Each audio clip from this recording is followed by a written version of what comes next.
All right, cool.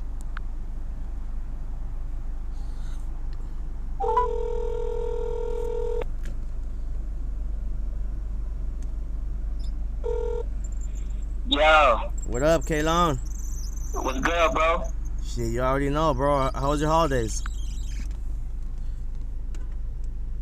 I mean, I had a lot of fun. That's good, my brother. Okay, so you're on the phone here with me and Mr. Todd Whitauer, my brother. Yes, sir. What's up? What's going on, K-Lon? Chilling, man. How my family? Good. Everything's going good, man. That's what's up, yo. Had a good holiday, and everything's running smooth, ready for 2020. No doubt, man. How your son? He's good. He had baseball practice today. Worked his butt off. He was almost crying at the end. Oh, man, that's what's good, yo. Hey, yo, I want to make it to a game this year. Remember I told you? Yeah, for sure. They just about got everything ironed out. I'll shoot you across the tournament schedules once we have them ironed out for sure. Most definitely. Yes, because I like real family bond. You know what I'm saying? Like, that's what kind of person that I am. Like, this is more than business, it's more than music for me. You know what I'm saying? Like, if we connect, you know what I'm saying, that, you know, I consider y'all family. You know what I mean? So I'm going to be there like family should be. Cool. That's my word. Hell yeah, that's how you do it, K-Lon, man. That's what we respect you, my brother. No doubt. So, what do you got to say to the people, my brother? Anything new going on with you? Oh, man, it's a lot going on new, man. First of all, it's 2020, and, you know, 2020 is full vision. You know, this is a prophecy that I've been speaking, like, you know, since, like, 2013. You know what I'm saying? That, you know, what I did was, you know, I added, you know, the letters of my name, you know, which is this 20 letters of my name. You know what I mean? K-Lon, myself, McFadden, I ain't afraid to give out my government. You know what I'm saying? It's 20 letters of my name. And in my name is Lord, and in my name is Amen.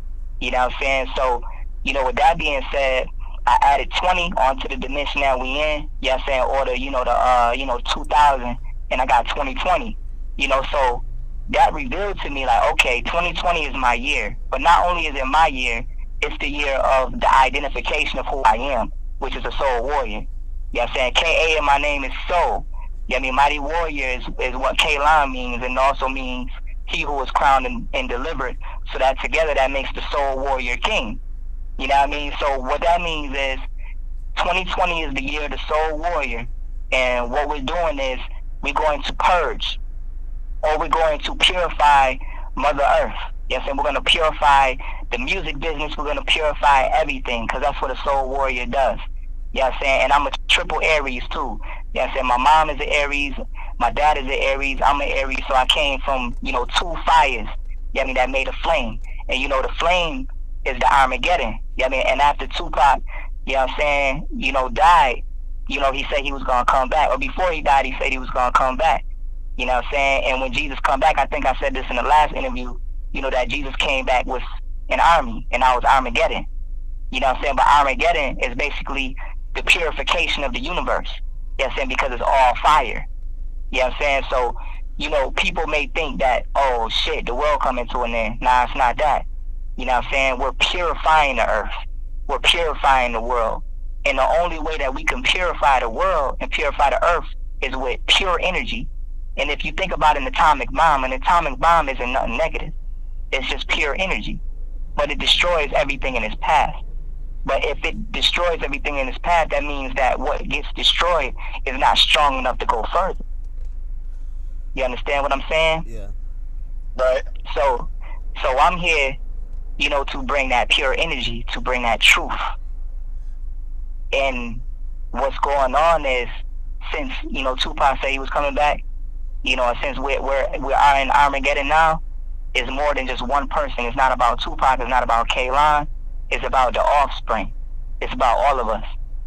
You know what I'm saying? And that's why we are coming together on this platform right now, you know what I mean, to exist in the moment, you know what I'm saying, and rallying the troops and creating allies to be that flame of honesty, because the truth is the only thing that's going to last at the end.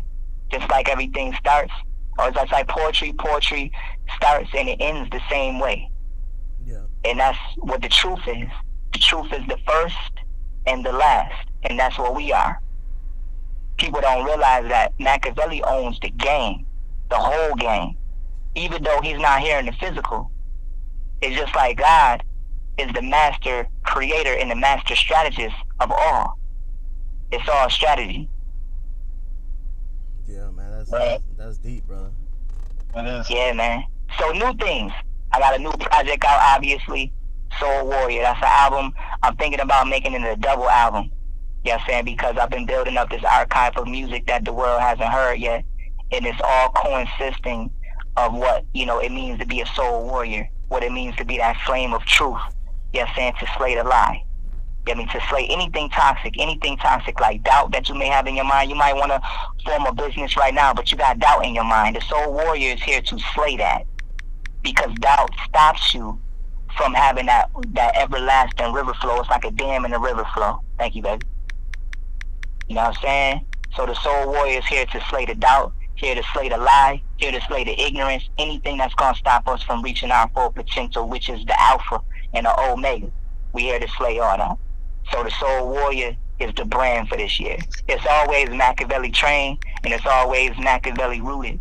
You know what I'm saying? But the Machiavelli, like I told y'all before, means a soul, mother soul guardian. You know what I'm saying? Because, as me having the same birthday as Leonardo da Vinci, I'm here to decipher the codes. You know what I'm saying? Da Vinci had a code, and all of us have codes in our names.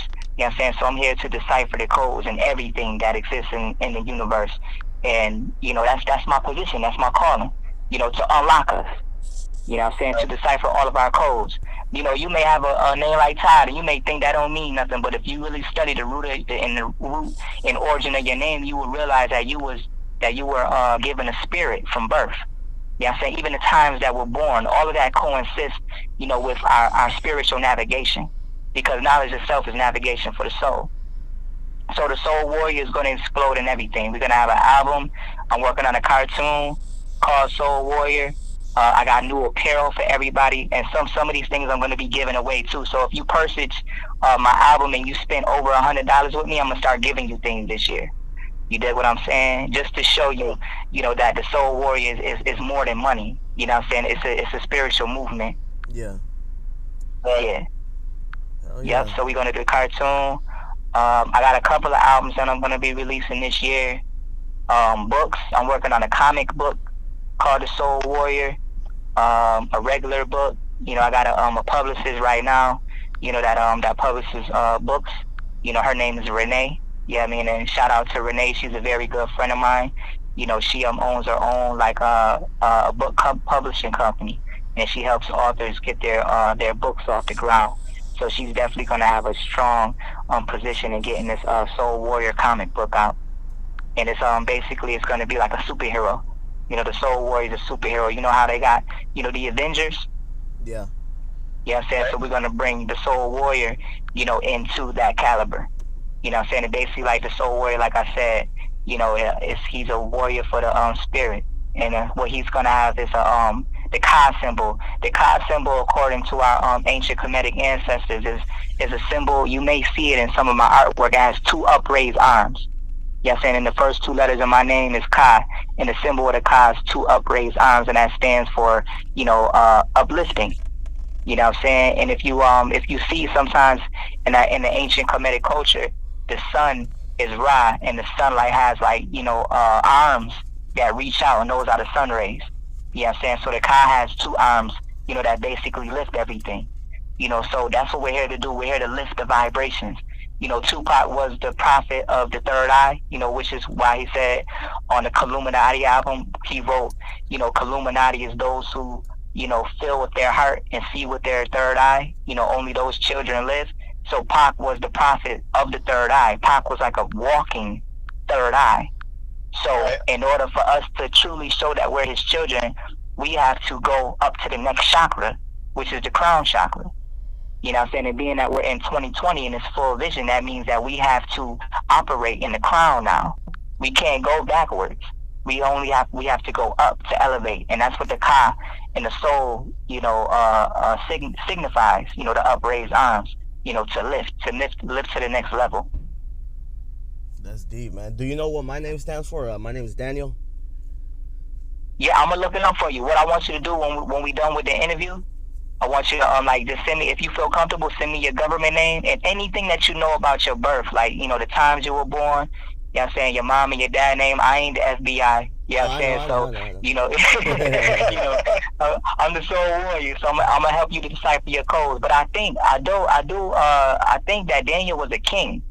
Yes, and if I'm not mistaken, but there's other codes, you know, like structures and certain like orders of, like, you know, you may have 2 words in your first name in order, 2 words in, I mean, two letters in your first name, 2 letters in your middle name, and 2 letters in your last name that might spell something, and those are spiritual codes. Yeah. You know what I'm saying? So, you know, when we done, whenever you get the time, you know what I mean, you know, give me that information, and I'll definitely you know, help you navigate this spiritual navigation. Okay, yeah, for sure, bro. Because I always wanted to know what my name meant. Yeah, man. And listen, you know, it's special. All of us have a special calling and codes written inside of us that we may not know. You dig what I'm saying? But you're acting in it every day. You know what I'm saying? It's a subconscious thing. You know, but what you do, you know, you somebody like me, because I'm into that. You know what I'm saying? Like, you know, that my whole life has been, you know, based off of knowledge of self, because, you know, growing up, you know, I never knew who my dad was. So there was a big part of me, you know, that I had to figure out, you know what I'm saying, and learn. You know what I'm saying? There was a generational curse in my family too. You know, my mom didn't know who her dad was. You know, my grandma didn't know who her dad was. Her dad got raped by a sharecropper. You dig what I'm saying? So I come from that, you know, that lineage, you know, of not knowing, you know what I'm saying, and having the truth stripped. So it made me in search for the truth. So, you know, if you got anything that you want to know about yourself, you know what I'm saying, and you feel humble enough, you know what I'm saying, to let me lead you in that navigation, you know what I'm saying, I'll be more than happy to do that. That's what I'm here for. Shit, hell yeah, bro. I'll most definitely send you my name, bro. Yes, sir. Oh yeah, all right, kid. Hey, did you ever? I don't know if you remember, but we were talking about a show called I don't exactly remember the exact name, but I know it's on Netflix, and the 3 guests are Cardi B, Tip, and Chance the Rapper. And I was telling you that I was hearing them rap, and I would think, like, whenever like I hear your music, man, I'm like, well, K-Lon's way better than these guys. I mean, have you ever looked into that? Yeah, I actually seen one episode from the show that you were talking about, and this year I definitely will be signing up. Hell yeah, bro. I promise you that. Yeah. Yeah, man, because I did. And I want y'all to come with me. Oh, of course, man. Shit, in my opinion, bro, you know, I think you'll take it. No problem. Wow, thank you, bro. Of course. That means a lot. You know, I performed at MSSG at the Apollo back in 2013. I went there twice. Oh, wow. You know, yeah, the second time, you know, the first time I went with, I was playing the keyboard and rapping. I did this song called Where Are the Heroes, which is a song I did for a lady who got stabbed to death, you know, in my city, you know, for protecting her daughter. You know, they jumped her and stabbed her. You know, so I made a song called Where Are the Heroes. It was on the news. It was on the radio. And I took that song to MSSG at the Apollo, and I played the keyboard. I changed the rendition of the song because I originally had a beat, you know, from this producer called JK Productions. And then I performed that song, and they loved it. You know what I'm saying? I did it on the keyboard, and then I had this homie named Tyler Spear that plays the guitar, man. He looked like Jimi Hendrix, and he played like him too, man. He badass on the guitar. You know what I mean? So we did that, you know what I mean? And, you know, they loved it so much. They was like, yo, we never seen a rapper play the keyboard. And it's funny, when I seen that show that you was talking about, I mean, with T.I. and Cardi B, you know, it was a dude rapping and playing the keyboard. I'm like, damn. Yeah. You know what I'm saying? But I'm like, you know what? I'm like, yo, man, I did that back in 2013. You know, but, you know, they loved it. And then they invited me back, you know, for the second round. You know, so on the second round, I changed my rendition, and I brought my mom, you know what I'm saying, and I brought other people with me, you know what I'm saying, that, you know, really didn't believe in themselves, but I was really trying to spark them to believe in themselves, you know. And what happened was the Apollo band had played louder than me, you know what I'm saying, like, you know, and the first time I didn't use the Apollo band, but then when I got to the second round, they said, you know, if you want to, you can use the Apollo band. And me being young and hungry, and I'm like, oh shit, yeah, this gonna make the performance better, you know what I mean, and bring more, you know, instrumentation to it, because I love, you know, live music, because my mom is a singer, you know, and I grew up, you know, with live music, you know, so I'm like, yeah, I was excited, but then they played louder than my lyrics on purpose, and then I realized the trickery of the Apollo Theater. If you let the band play for you, they will fuck your shit up. You know what I mean? So, but I kept rapping. I kept going. You know what I mean? And the people was like, "We can't hear you." You know, if I knew what I know now, I would have stopped the band and I would have went a cappella.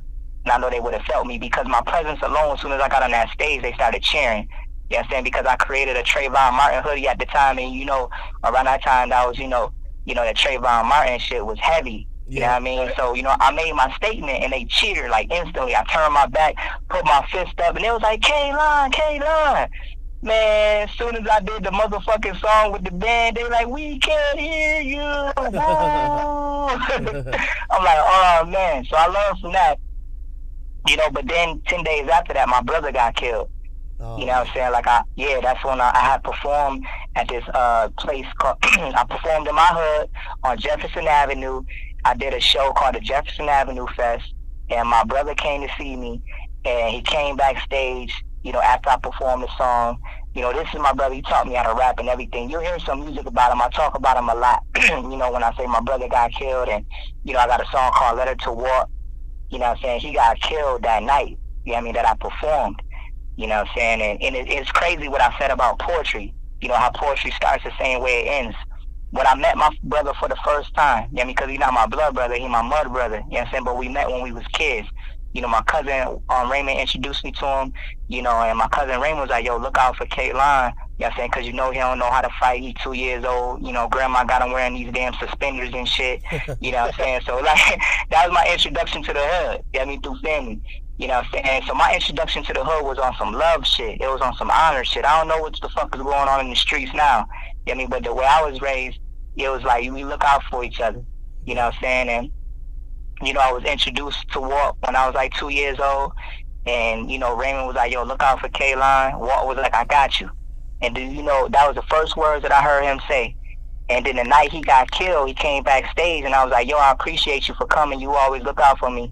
And he was like, "Man, here you go with this emotional shit again." And I'm like, "Nah, my nigga, like, I appreciate you for real." And he was like, "I got you." You know what I mean? So those were the last words that I heard him say. You know what I'm saying? But it was the first words that I heard him say. That's why I know, you know what I'm saying, that everything, it ends the same way it begins. You know what I'm saying? We begin in diapers, and then when we get old and gray and shit, some of us end up in diapers. You know what I mean? Right. You know what I'm saying? So, there was a fork in the road, man. I used to want to die. You know what I mean? But I made that decision like, yo, yes, I'm going to live. I thought I was going to die at 18. I didn't know I was going to make it to 18. Then when I made it to 18, I'm like, well, Pac died at 25. You know what I'm saying? So I'm going to die at 25. Then I made it past 25. And I'm like, well, fuck it, if I could just make it to 30. Then I made it to 30. I'm like, okay, I'm about to live now. But I'm like, nah, wait. Jesus died at 33, so now it's 2020. So I'm like, you know what? So I'm like, you know what, man? Fuck this shit. You know what I mean? I'm just going to, give my people these spiritual vibrations. You know what I'm saying? Help us to get our business mind right. You know what I mean? Help us all to come together and form our own businesses. You dig what I'm saying? And just go from there, man.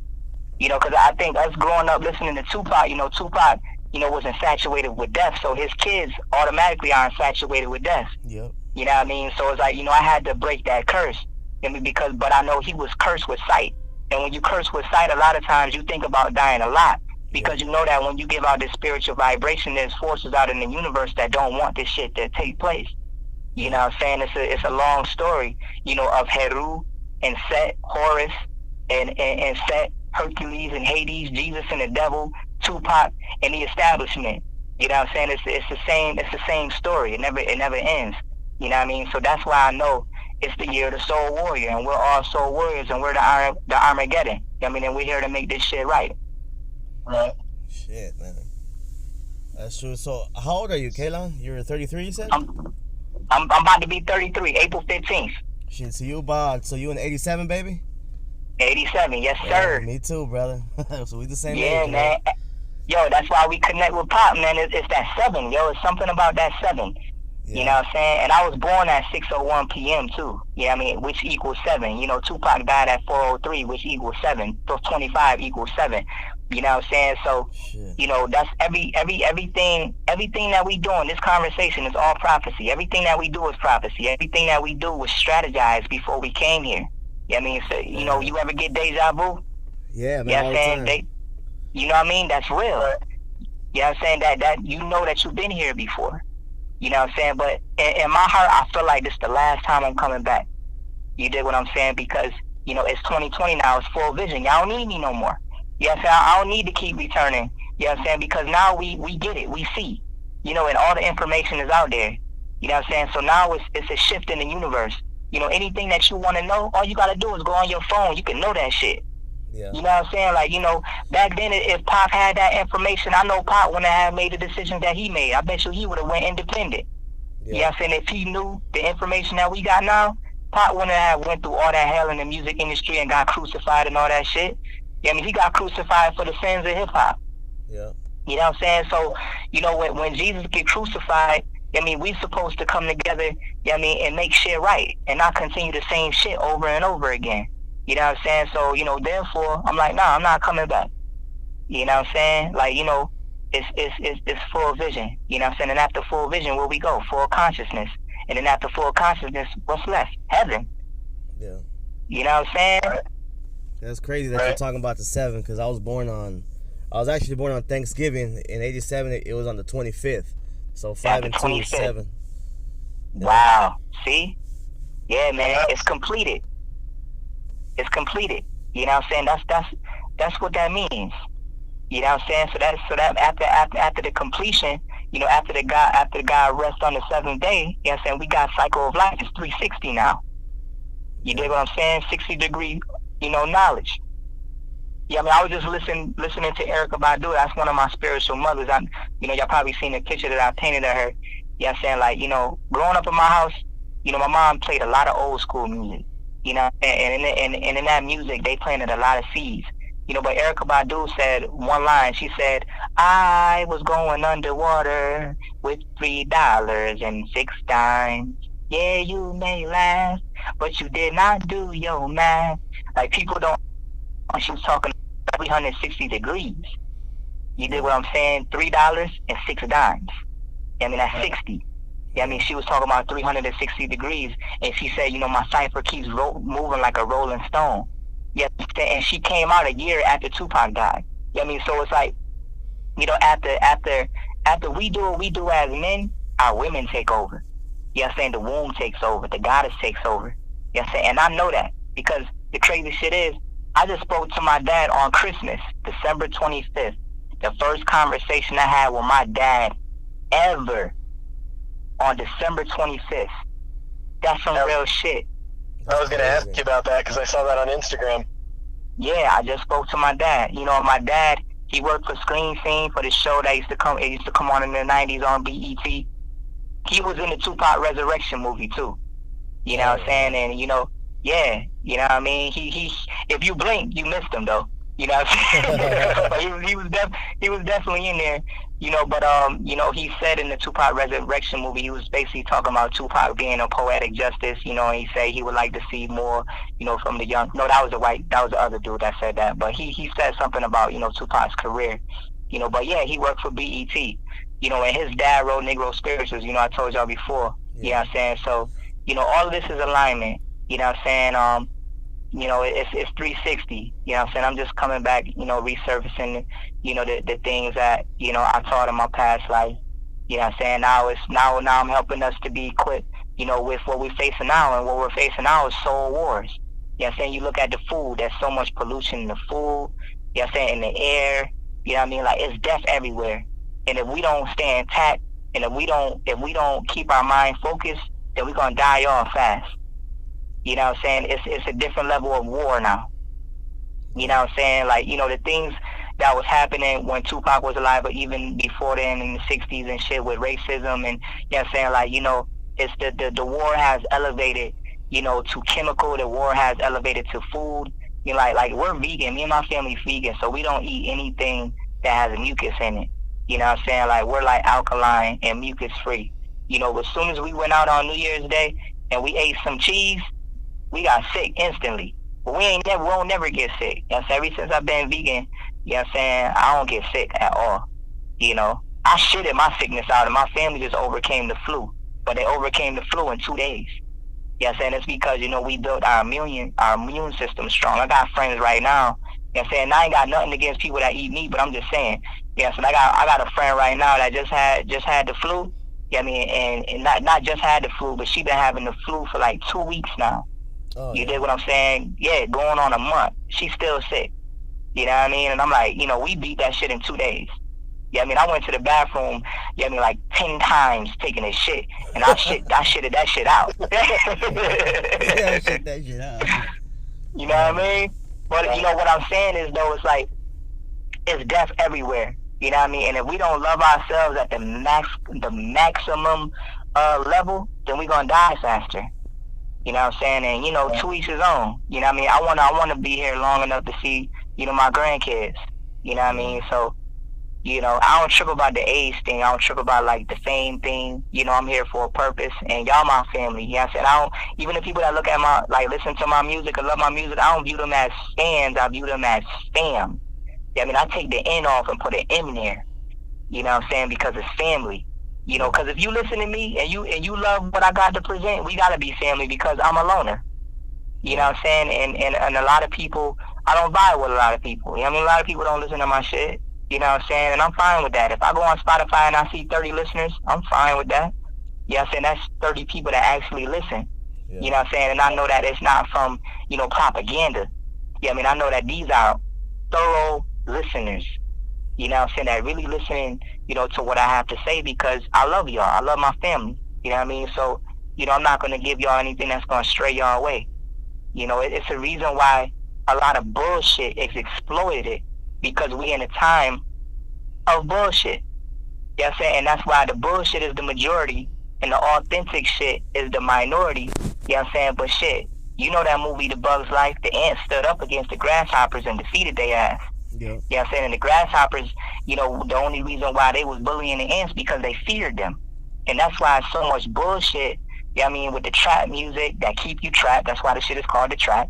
You know what I'm saying? All of the music that's polluting the airwaves, they like bullies because they know that the truth is coming into the position of power. And that's why people are coming into the knowledge of themselves. You know what I'm saying? And that's why people are more self-efficient and being independent. This is why you guys have your own platform. Y'all ain't going to chase, BET. Y'all ain't going to chase, MTV. I said, fuck it, we going to do it ourselves. I mean, call this shit Wired Up TV. You know what I'm saying? Because we wired up like a motherfucker. You know what I'm saying? And we gonna stay, you know what I mean? Yeah. Right. It's that time. It's the time of independence. Hell yeah. Machiavelli was a gift. You know what I'm saying? I didn't, I've always loved Pop, you know what I'm saying? But I didn't chase his family, you know what I'm saying, to, try to do business with them. You know what I'm saying? I did a tribute album and I just wanted permission. You know what I'm saying? But, when you do things the right way, the universe gives you gifts. You know what I'm saying? And being I've always been a Machiavelli soldier, you know what I'm saying? Machiavelli was given to me as a gift, but like I said before, it's given to us. I mean, because we all one. But I don't want to regurgitate what I said in the last interview. I'm going to shut up now. Nah, it's all good, man. We love to hear you speak, man. And like I told you in the last interview, every time I hear you talk, it just reminds me of Tupac, man. A lot. You know what I'm saying? And I'm not saying that like you copying his style, and not in your words. Yeah. Your music don't sound like him at all. It's just the way you speak, man. Like you sound well educated, like he was. Thank you. Yeah. Well, it's not. You always keep it real. That's what I like. Is when you speak, that's what I hear when I think about when Tupac speaks. Is it didn't matter what was going on. He was going to tell you the way it was and how he felt, and I hear that come across every time I listen to you. So I'm with Danny on that. No doubt. Yeah. And I appreciate that. And another thing, I remember, I forgot who said this, but I was watching, I don't know if it was a documentary or what the hell it was. I'm pretty sure it was a documentary about Tupac, but somebody said the first time they interviewed Tupac, and I think it was Angie Martinez, she said that she was so awestruck by him, or whatever you call it, because he would, if you didn't get your words in, or if you weren't ready for that interview, he would just take over, man. You know what I'm saying? And that's not a bad thing. You know what I'm saying? Yeah. Shit, that's a good thing, bro. Yeah. And I don't know if you ever seen that Black Watch interview when he completely basically takes the mic out of that kid's hand He goes, man, I'm asking my own questions over here, man. Yeah. He said, if you ask me, a boring ass question, I'm gonna answer it like I'm bored. Yeah. Yep. That's the one eating the pizza. Yep. When Richie Rich was on his right. Yeah. Yep. We don't love them hoes, and it's like that.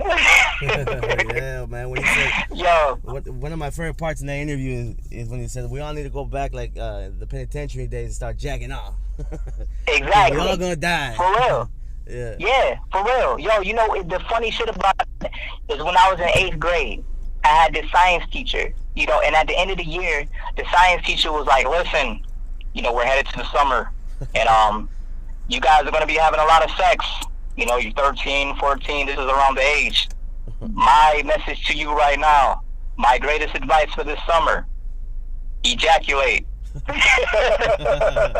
Everybody started laughing, right? I'm in the corner, because I was always, just to myself and shit. I'm listening, I'm laughing too, but I'm like, yo, he got a point. I jacked off all that summer. And I bet you, I guarantee you right now, I probably saved myself from a lot of diseases because, my cousin, my brother Walt was like, yo, I'm tired of you, staying in the house and shit. Every time I bring bitches around you, you don't want to fuck them. I'm like, bro, I'm good. He brought this one female that I really liked. You know what I'm saying? She was the complexion that I love. She had a fat ass, you know what I'm saying? Big, beautiful titties and shit. And I'm like, fuck.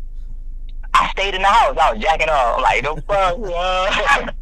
K-Lon's mom's in there. K-Lon, I got a shower too. Save me some hot water. Yeah, that's a fact. Hey, yo, man, my mom, man, shit. My mom, the reason why I'm a freak, man. She had pornos underneath the bed. I remember one time I reached for a porno under her bed and I touched the dildo. I'm like, oh shit. I want to say one thing. You know what I'm saying? I just want to get this shit out before I forget. We need to save our families. Yeah. You know what I'm saying? If they don't take nothing from this interview today, I just want everybody to know, if you got a problem with your wife, if you got a problem with your husband, if you got a problem with your queen, your king, whatever, you know what I'm saying? If you go down the other path, if you love your, the queen on queen or king on king, however y'all motherfuckers is doing shit nowadays, whatever, save your family. You know what I'm saying? It's too much problems going on in the world for us not to be on the same accord. And we need to communicate, because if we don't communicate, we don't form community. And if we don't have community, then we lost. Yeah. You know what I'm saying? And nowadays, our community is our family. You know what I'm saying? Because when you step out into the world, a lot of times, you don't see no community. You know what I'm saying? So that means that we have to create one, but it starts with our family. You know what I'm saying? And I'm not saying, me and my queen, we don't got the perfect relationship. You dig what I'm saying? We have disagreements all the time.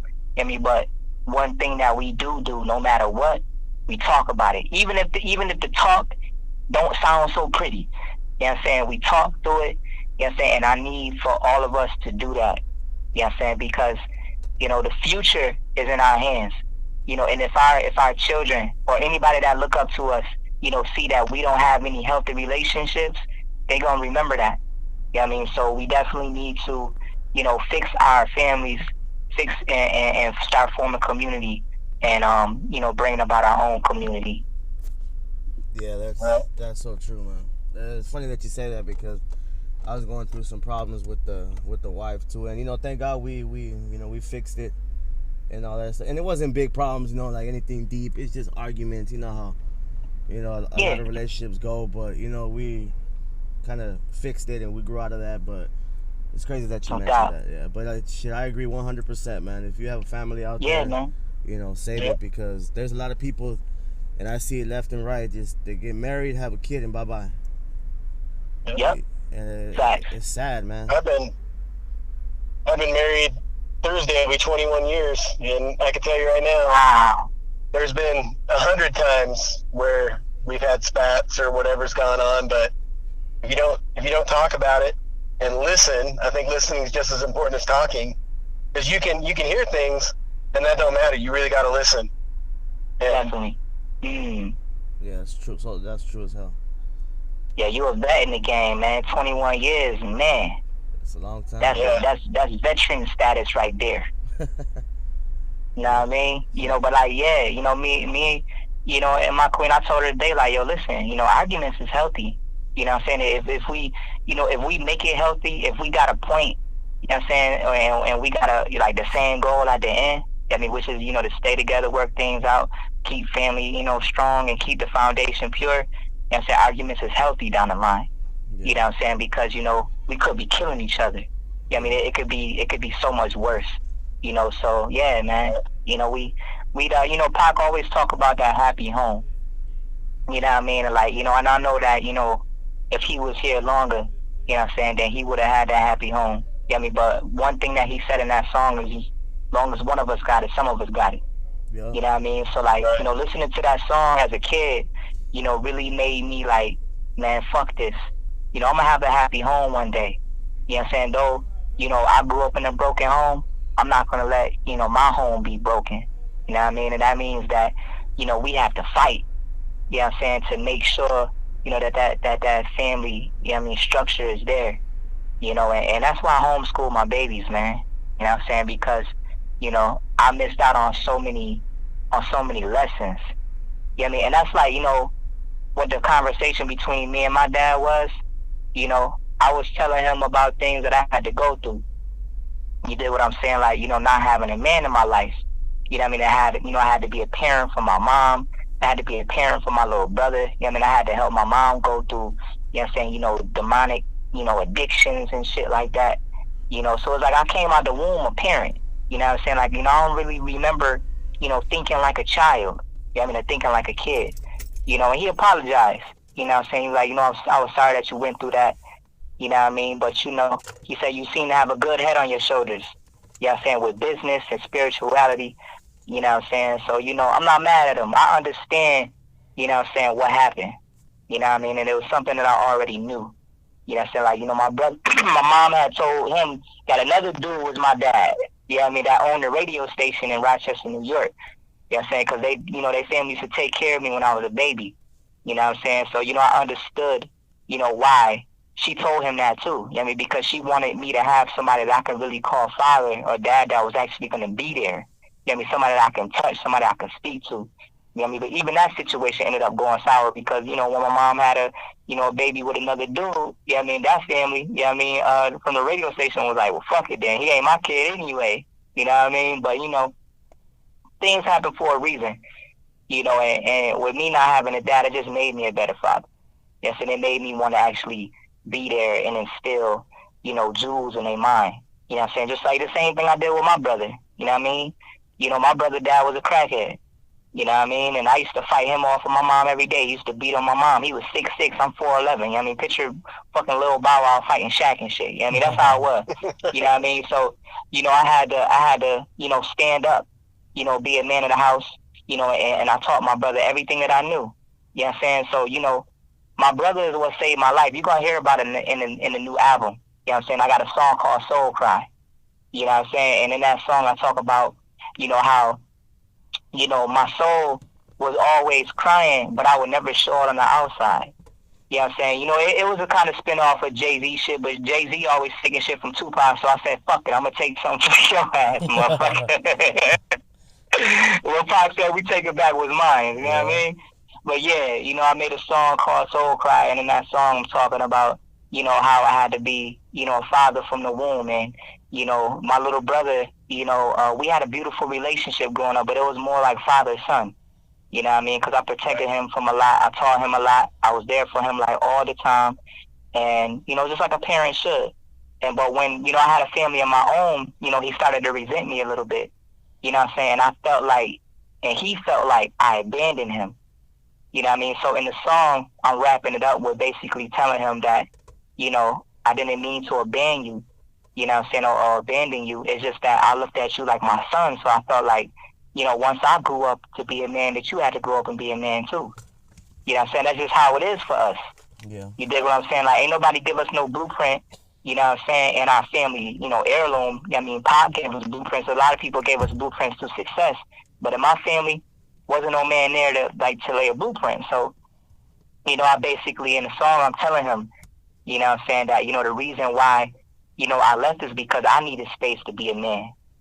You get what I'm saying? Because, you know, I was a parent in that house the whole time. You know, but then once I had kids, I had to be their parent now. You know what I mean? So now we can be brothers.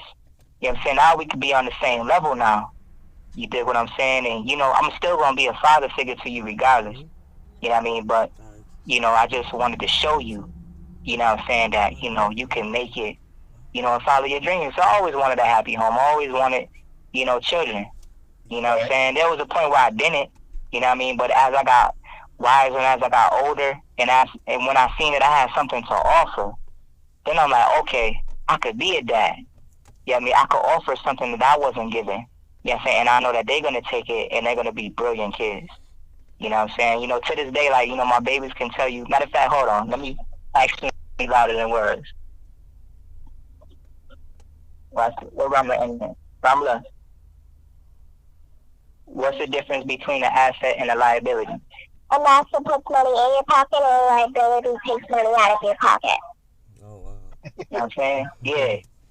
But, I mean, what's the difference between an asset and a liability? Asset puts money in your pocket and a liability takes money out your pocket. That's what I'm talking about. You know what I'm saying? So, you know, and that's why I homeschool them, because these are things that, you know, I wasn't taught as a kid. You know what I'm saying? Like, you know, if I was taught that, then I want to have, you know, got a job. You know what I'm saying? And nothing against nobody that's working. I'm just saying, you know what I'm saying? Like, you know, we work for money.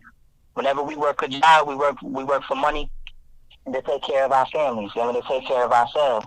But if someone was to teach us at an early age, you know, that an asset puts money in your pocket and a liability takes money out your pocket, we would have been putting our money into assets from day one. You did what I'm saying? To form our own business. Exactly. You know what I'm saying? So, you know, that's what I instill in them, because they wasn't instilled in me. So I'm like, all right, well, I got some knowledge to offer. You know, now, you know, they know, like, every time, and this is why I appreciate y'all so much, like, you know, especially, like, you know, Ty, for you buying, like my albums. Every time you buy my albums, you know, I sell my album for $20. My babies are on 3 songs. They get $3 from every album that's sold for $20. You dig what I'm saying? Because they're on 3 songs. So what that does is, you know what I mean? That's what that does is they're, you know, I'm showing them that, you know, since you participated in this song, you know, this is now your property. This is now your asset. You know what I'm saying? So every time you make music, you get paid. You feel what I'm saying? So that's another thing. We're releasing the Spirit Sisters album this year, too. You know what I'm saying? It's going to be dropping sometime in April. You know what I'm saying? Around all of our birthdays. All of our birthdays are in April. So, you know, I'm going to release their projects, you know, then. You know, I promised Ty that I was going to release the Soul Warrior project early. You know what I mean? So I'm releasing the Soul project early. It's going to be within the next 2 weeks. You know what I'm saying? I'm going to release that project. That's what's up, man. Hell yeah. Shit, right now, as you guys were talking, man, I just saw 2 dudes scrapping right now. So you say you saw 2 dudes rapping? No, scrapping. They're just getting in a fight right now real quick. Oh, they scrapping? Yeah, one dude got knocked out. He got back up, tried to go back to him, and knocked him out again and left. Shit. Hey, I guess he learned his lesson. Yeah, he did, nice. man. He learned his lesson. It took him twice. Yeah, man, I remember. Yeah, man, like, you know, I fought, I had a fight when I was in 7th grade. I mean, this dude named Milton. And he walked up on me, you know, tried to swing on me. I snuck him in his face. You know what I'm saying? He came at me again. I popped him in his face again. The second time, he ain't learned. The third time was a little harder. I'm like, all right. Made him feel it. He's like, okay, I'm just going to get on the bus. They learned his lesson. Yeah, man. I was fighting a beast at home, man. You know what I'm saying? I'm fighting Shaquille O'Neal every day. And then dudes my size wanted to pick on me. I'm like, boy, I would demolish you right now. You know what I mean? And I don't mess with people. Like, all the fights that I've been in, I never started not one fight. You know what I'm saying? Like, Pac was different. You know what I'm saying? Pac would just roll up on somebody and start. I wasn't like that. You know what I mean? I'm more like, if you fuck with me, I'm going to fuck you up. You know what I'm saying? As long as you don't fuck with me, we good. You know what I'm saying? Right? Yeah, man. I've always been like that. Because I never, you know, I'm a fighter, but, you know, I like the rough house. I like to be rough. You know what I'm saying? But, you know, I didn't like, you know, to fight, like, if I didn't have to. You know what I'm saying? Like, you know, even after, like, dudes try to jump me and shit, you know what I'm saying? I went to their house the next day, you know what I mean? And I'm like, yo, you know what I mean? Me and your brother had a situation, and they respected that. Every situation that I've been in, I always handle, like, one-on-one. You know what I'm saying? I remember, like, you know, my phone, I dropped my phone at the park one time. You know what I'm saying? This dude had picked it up, but he was around his homie, so he started acting high, like, I ain't got your phone, I ain't see your phone. But later that day, I brought my brother to the house. He was 5 years old. You know what I'm saying? My mom was gone. I told him, like, yo, I'll be right back. I changed my clothes, dressed in the hoodie. I got on my little trick bike, and I went back on the Ave. I told my little brother, I said, if you move, I'm going to beat your ass. You know what I mean? I went on the Ave, and I seen the dude with my phone. I rolled up on him. I was going to fuck him up. But he was like, yo, I had to get your phone back from them dudes. I'm like, all right. You know what I'm saying? But, you know, everything, like, you know, like, I kind of, it's like DMX. Like, DMX used to roll, you know, and rob dudes with him and his dog. You know what I'm saying? Every time, you know, that I had a beef, I always met them one-on-one. You know what I'm saying? And that's what, and it wasn't like I was a bully or like I was super tough. It's just that I'm a strategist. You know what I mean? I know that it's going to be a different energy when they with their homies than when they alone. You know what I'm saying? When I see them one-on-one, I know I got the advantage because I'm coming to you on your turf by myself, and I caught you slipping. You know what I mean? So that's like, it's like the element of surprise. You know what I mean? And the dude could have been tougher than me. It's just the fact that I caught him by surprise. It's like, oh shit, he was discombobulated. You know what I mean? So, you know, that's a strategy I think we all should use in a confrontation, man. Because I'm passive aggressive. You know what I'm saying? For any enemies out there, I'm passive aggressive. You talk shit right now, I might not respond, but guarantee when you sleeping, I'm gonna wake your ass up. You know what I mean? That's what's up, K-Lon. So, Todd, you got any questions, my brother? Yes, I wanted to talk for a minute about the I Am Machiavelli album. I know that our last interview kind of started because of Machiavelli's son. Yeah. And then, you know, you came out with I Am Machiavelli, and I got to tell you, it's fire. My 16-year-old, you know, I was like, I really like this song, and I know Danny really likes Wanna Be Tupac, and my son was like, you know what I like? He was like, I like The Good Die Young. He's like, I love the fact that his daughters are on there doing the chorus, and he bumps that all day long. So wow. I feel a lot of, you know, Tupac's spirit in that, but I wanted to talk a little bit about that album and just kind of hear, you know, it seems like you said, like a tribute album, and you know what your mindset was on doing that and how you felt it came out and what kind of response you're getting. Yeah, so man, I'm glad you asked that question. Some of the songs, you know, were recorded back in like one song, Daughters Pain, Father's Rain, was recorded in 2013, like right after Walt got killed. And then other songs like Light Skin Pop, Bomb First, and Hell Isis, like those songs were recorded in 2015. You know, so this was before, you know, like I inherited the Machiavelli brand. So going into it initially with those couple of songs, I just wanted to do, you know what I'm saying, like, you know, something for Pop. You know what I'm saying? I wanted to, you know, feel connected with him musically.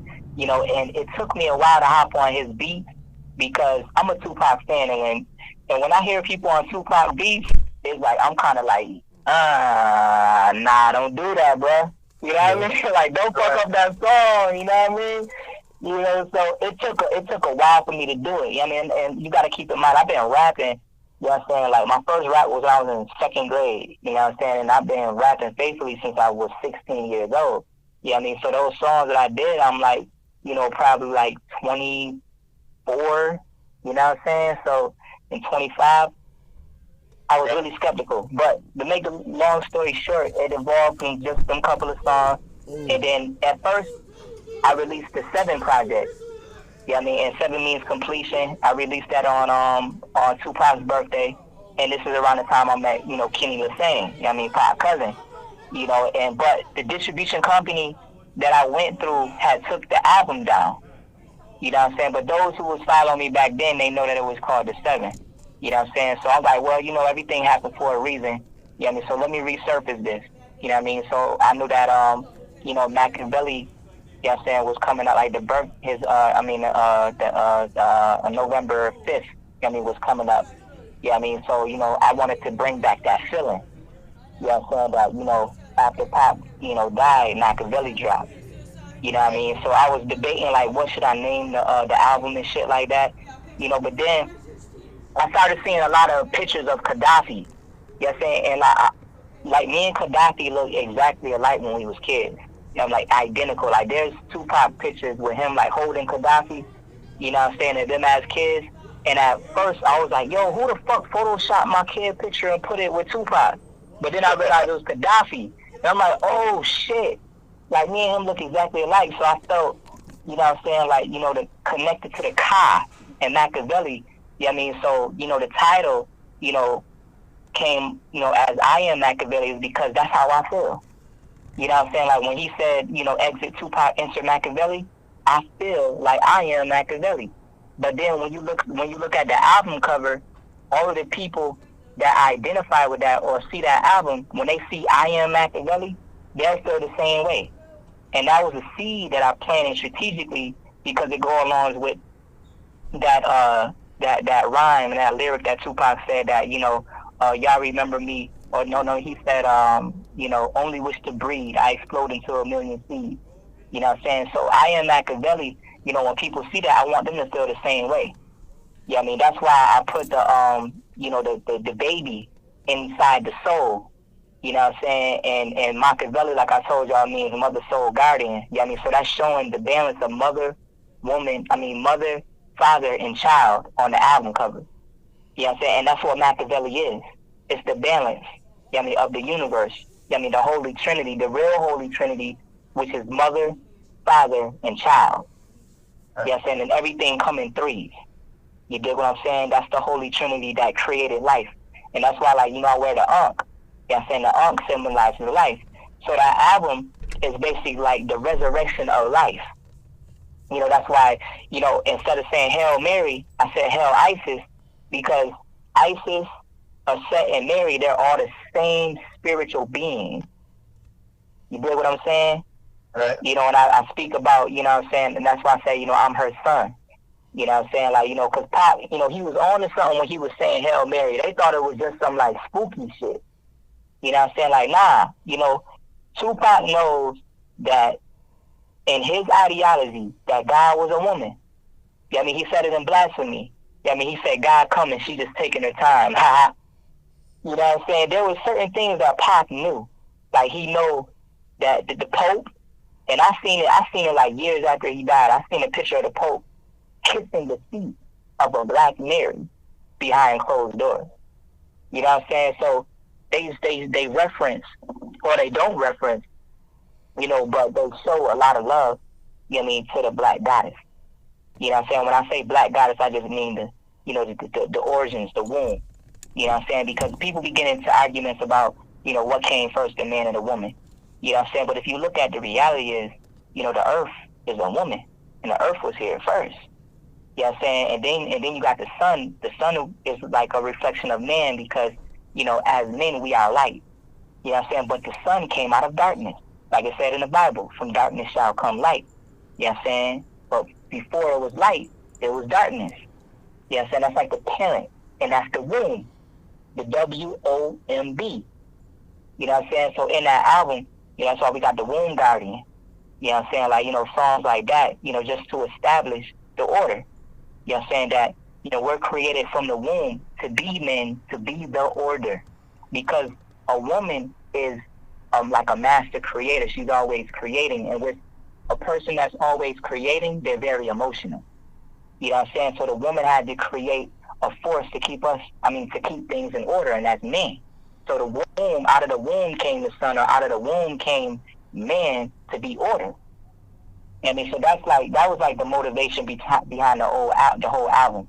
Yes, and that's why you got Pop like being the protector, yes, of the woman, and the woman is creating that life. Yes, and because the womb, creates life. You know what I'm saying? Now, the cycle of humankind, how we recycle life or how we continue life is, the sperm enters the egg. You know what I'm saying? But that's on our level. But on a divine level, everything comes from the womb. You You know what I'm saying? And that's where people don't question further. You know, they like, okay, well, you know, if everything physical is in the spirit, that means that, you know, if, you know what I'm saying, you know, a man has sex with a woman and the sperm goes into the egg and then the sperm attaches itself to the egg and then it grows a child, they think that that's how the universe and the cosmos work. You know what I mean? But in the cosmos, everything comes from a womb, which is why the sun came out of darkness. You know what I'm saying? So, you know, Machiavelli is deep, man. Like, when you really get into the lyrics of that album, you know, besides, like, you know, the Tupac wannabe, but that's all a part of the Soul Warrior. We got to attack these fakes. You know what I'm saying? These Tupac wannabes, you know what I'm saying, that want to act like Tupac, portray his image, sound like him, but they don't want to put in the real work community like Pac did. And that's why I started it off with, you know what I'm saying, like, who do you, you know, I don't want to get into any beefs or anything like that, but who, can you speak on some names? Can you mention some names? Oh, man, you know G's don't names out.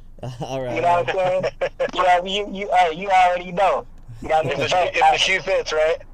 Yeah, if the shoe fits, you feel me? You know what I mean? And if they don't apply, let it fly. You know what I mean? But, you know, it's a lot of people out here.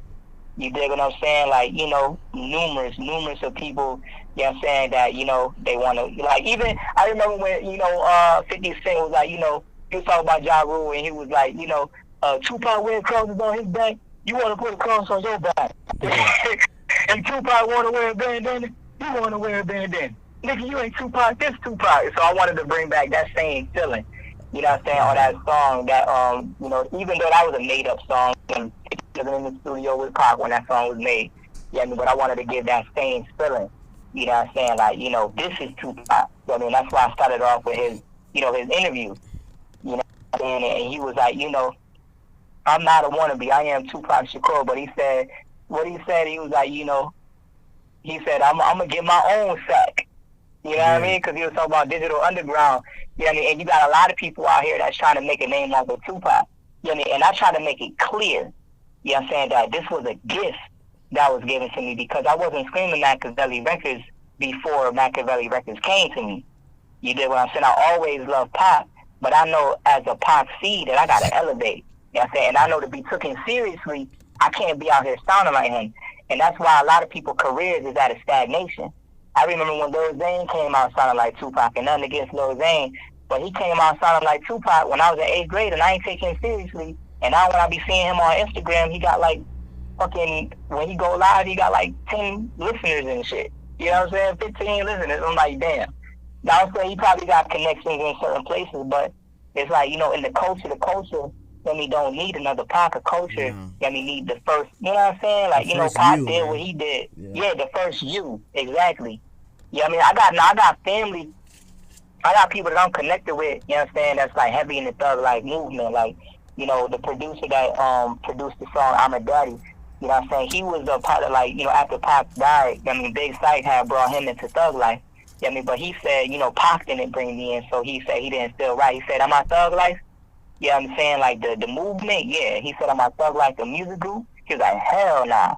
Then because Tupac ain't established that shit, but he was raised in the Bay, you know what I mean? And he said that, you know, Big Sight, rest in peace, you know what I mean, had this dude come into the studio when they was recording, you know what I mean? And Big Sight was in the studio, I mean, like in the booth, and the dude had came in and was like, yo, Big Sight, you know what I mean, how about, I mean, you be my sidekick like you was Tupac's sidekick. He said, I'm the next Pac. You know what I mean? And Big Sight, he ain't get mad. He started laughing. Him and Jamin, that's my producer, they started laughing. You know what I mean? And Sight was like, nigga, be you. You know what I'm saying? And, you know what I mean? Big Sight had ended up doing an album called, you know, Be Yourself or Be You. You know what I'm saying? And it stemmed from that. You know what I mean? So, you know, that song basically like, you know, for all these Tupac wannabes or just wannabes, period. I mean, just be yourself. Be who you are, because there's a lot of people out here that got identity crises. And you know what? That's my favorite song right there. And I mean, Todd knows it. You know that as soon as I heard that song, man, I was bobbing my head and laughing, man. That's some shit. That's a fact. Yo, that shit real. Yep. You know what I mean? Because you know he also said, he was like, yo, these dudes want to be cartoons. You know what I'm saying? If they really wanted to start a revolution, if they was that tough, all right, let's get out of here. Let's start our own. But they don't want to do that. You know what I'm saying? So there's a lot of Tupac wannabes. Right? Huh? They want to pimp our communities and act like, just like you said, act like cartoon characters. Yeah, yeah. You know what I'm saying? And there's a couple of people, you know what I'm saying, but there's a couple of people that we know, you know what I'm saying, that always trying to sound like Pop. You know what I mean? But they don't put in the real work. You know what I'm saying? It's you know what I mean, there's dudes out here, lying, deceiving the people. You know what I mean? Talking about they know where Tupac is and all that shit. You know what I'm saying? I'm like, alright. You know what I mean? Then they be taking pictures with these Tupac lookalikes and shit, like, yo, this Pop. I'm like, okay. But to each his own. I ain't got no proof. You know what I'm saying? So I don't really speak on it. You know what I mean? But I look at the fact that, okay, if you Tupac reincarnated, or if you know Pac and you represent what Pac represent, why you not out here doing things for the kids? I mean, why you not creating a Read to Be Called program? Yes, sir. Why you not keeping these kids off the streets? Why you not giving out money to the homeless? Oh, that's because you trying so hard to be Tupac, but you still broke. Okay, I get it. Yo, and one of the dudes in particular, yes, and I had got on him like, yo, the family kind of mad at you. You know what I'm saying, for making this song. You know what I mean, and you not, connecting with the family. And he like, why they mad at me? And I was like, yo, they think that you making money off of Pac image. She said, I ain't making no money. I'm struggling to pay my phone bill. You struggling to pay your phone bill, then why you got these necklaces and all this jewelry and shit? Why don't you pawn some of that shit and pay your fucking phone bill? You know what I mean? So it's like, people like that is like, yo, you gotta get your priorities right. You know what I mean? You spending so much time, you know what I mean, for trying to accumulate fame and trying to be somebody that you not. You know what I'm saying? You need to be yourself. What's your real name? You know what I'm saying? Like, that's why, like, when Pac came out, he came out as Tupac. That's his real name. Yeah. I came out as K-Lon. That's my real name. I can't be Pac. I'm K-Lon, but I'm going to learn the game, though. And I'm going to be a student. And I'm not going to sound like him, because I know if I sound like him, that the Pac fans is going to whoop, because I would whoop my own ass. You know what I'm saying? If I came out here sounding like Pac. But then you got some people who allow these imposters to look like Pac, sound like Pac, you know what I'm saying, steal his whole image, but then don't give a fuck about the community.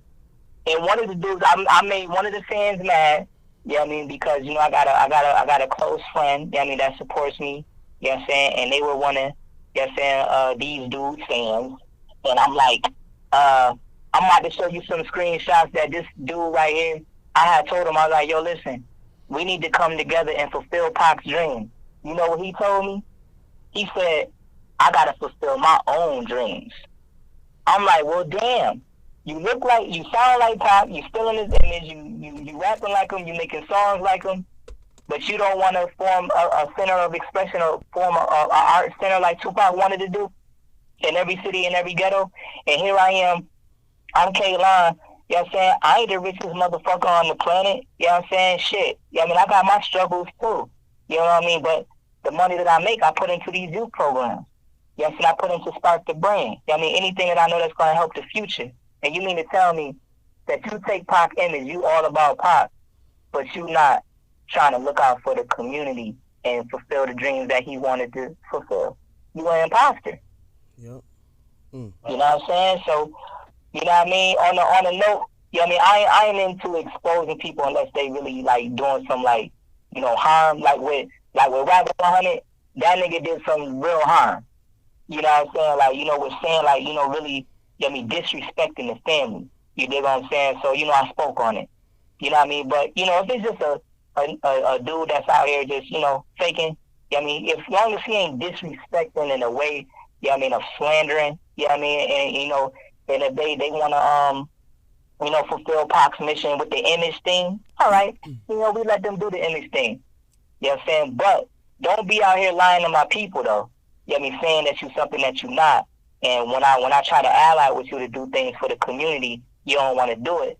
Now you're a threat.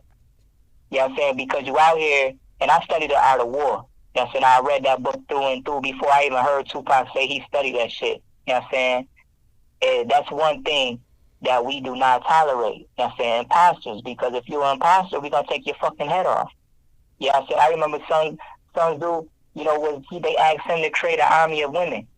You know what I'm saying? He had 5 cadets five generals. I mean, five women that he tried to turn into generals. He gave them an order. They ain't listen. They chuckled. He was like, all right. The first thing is when I give an order, if you don't respect it, maybe it might be a mistake of mine. Maybe I'm not clear. So I'm going to repeat myself again. He repeated the same thing again. They chuckled again. He chopped one of their heads off. And then the other four got in line and took him serious. So sometimes we got to do shit like that. Mm-hmm. Sometimes we got to take off one imposter's head so the other imposters realize that this movement is not to be fucked with. Because Pac was a serious dude. He was funny. He had a sense of humor. But he was serious, too. You know what I'm saying? And especially about his people and his family. You know what I'm saying? And y'all, I consider y'all my family. So I'm not going to let y'all be lied to. So I'm going to expose these sons. And you know what? They know who they is. That's what we do here, too. I don't know if you've been listening to the interviews, but we've been putting some of these, some of the interviews we've been doing, we've been putting some of these dudes out as well. Mm-hmm. So, you know, that's what we're about, too. And, like, you know, before I started this channel, I told everybody, look, and, you know, I still tell them on all of my videos, look, man, this is my channel. Well, our channel now, because first it was just me. Yeah. But this is our channel, and whatever we put out, that's our opinion. You know? Yeah, and no doubt. And I say that in every video. I go, look, that's our opinion. Y'all got to do your own research, because I can be 100% wrong. But this is our channel, so that's why we doing this, because I usually, like, as a form of therapy, you know, when I had a bad day and something like that, I come and speak to my people, my family, you know what I'm saying? Todd, all the subscribers, you know, look, man, you know, let's talk about Pac. You know what I'm saying? Let's talk about Pac. And just like I told them before I started the channel, I always believed Tupac had passed away. You know? Right. Me too. Yeah, and then I changed my mind, you know? And if I find something else, I might change my mind again. And I'm going to keep it real every single time I change my mind. Every time. Yeah, but... Like, if somebody asks me, like, I don't know. You know what I'm saying? Like, you know, I don't have no proof that Tupac is, like, died. Yeah. I don't have no proof on that shit. Mm-hmm. You know what I'm saying? So I would never argue with somebody that say, like, yo, Tupac's still alive. So I'm like, hey, because when I was in 8th grade, I thought the same shit. I was saying the same shit. Yeah, so like, nah, man, the tattoo is not on the right place. I seen that autopsy. Yeah, they got the 2 holes in them and shit, but that tattoo in the wrong place. Yo, they took that picture from a video that he did when he was laying in the bed, and they just photographed it. I was that dude. You know what I mean? It's just that, you know, I didn't, like, put a lot of energy into it as the years went on, because, I mean, I was going through real life shit. You know what I'm saying? And the spirit of Tupac was keeping me going. And I didn't want to think about his death. Yeah. You know what I'm saying? Because every time I think about his death, I get depressed. Exactly. I mean, I thought about, you know what I'm saying, the Tupac, the living being. You know what I'm saying? So that's why, like, you know, in my heart, Tupac will never die, no matter where he is. Yeah. You know what I'm saying? Exactly. You know, it's just that I've never been the type that, okay, just because this shit, I'm going to jump on what they say. Yeah, exactly. You know what I'm saying? Like, you know, it's just, I've always been that person. Like, you know, when everybody wanted to get tattoos in high school, I ain't get tattoos. When Lil Bow Wow came out, he had braids. All the niggas wanted to get braids. I had waves. Mm-hmm. You know what I'm saying? I'm like, no, I'm not about to do everything that y'all doing just because it's the fad. Exactly. You know what I mean? Like, you know, because people with a herd mentality, they going to follow the herd. Once that cow jump off a motherfucking mountain, all of the rest of the herd is going to follow. You know what I'm saying? It take that smart cow to be like, you know what? Nah, these motherfuckers about to die. Yeah, so I'm going to stay right here and eat this grass. Yeah,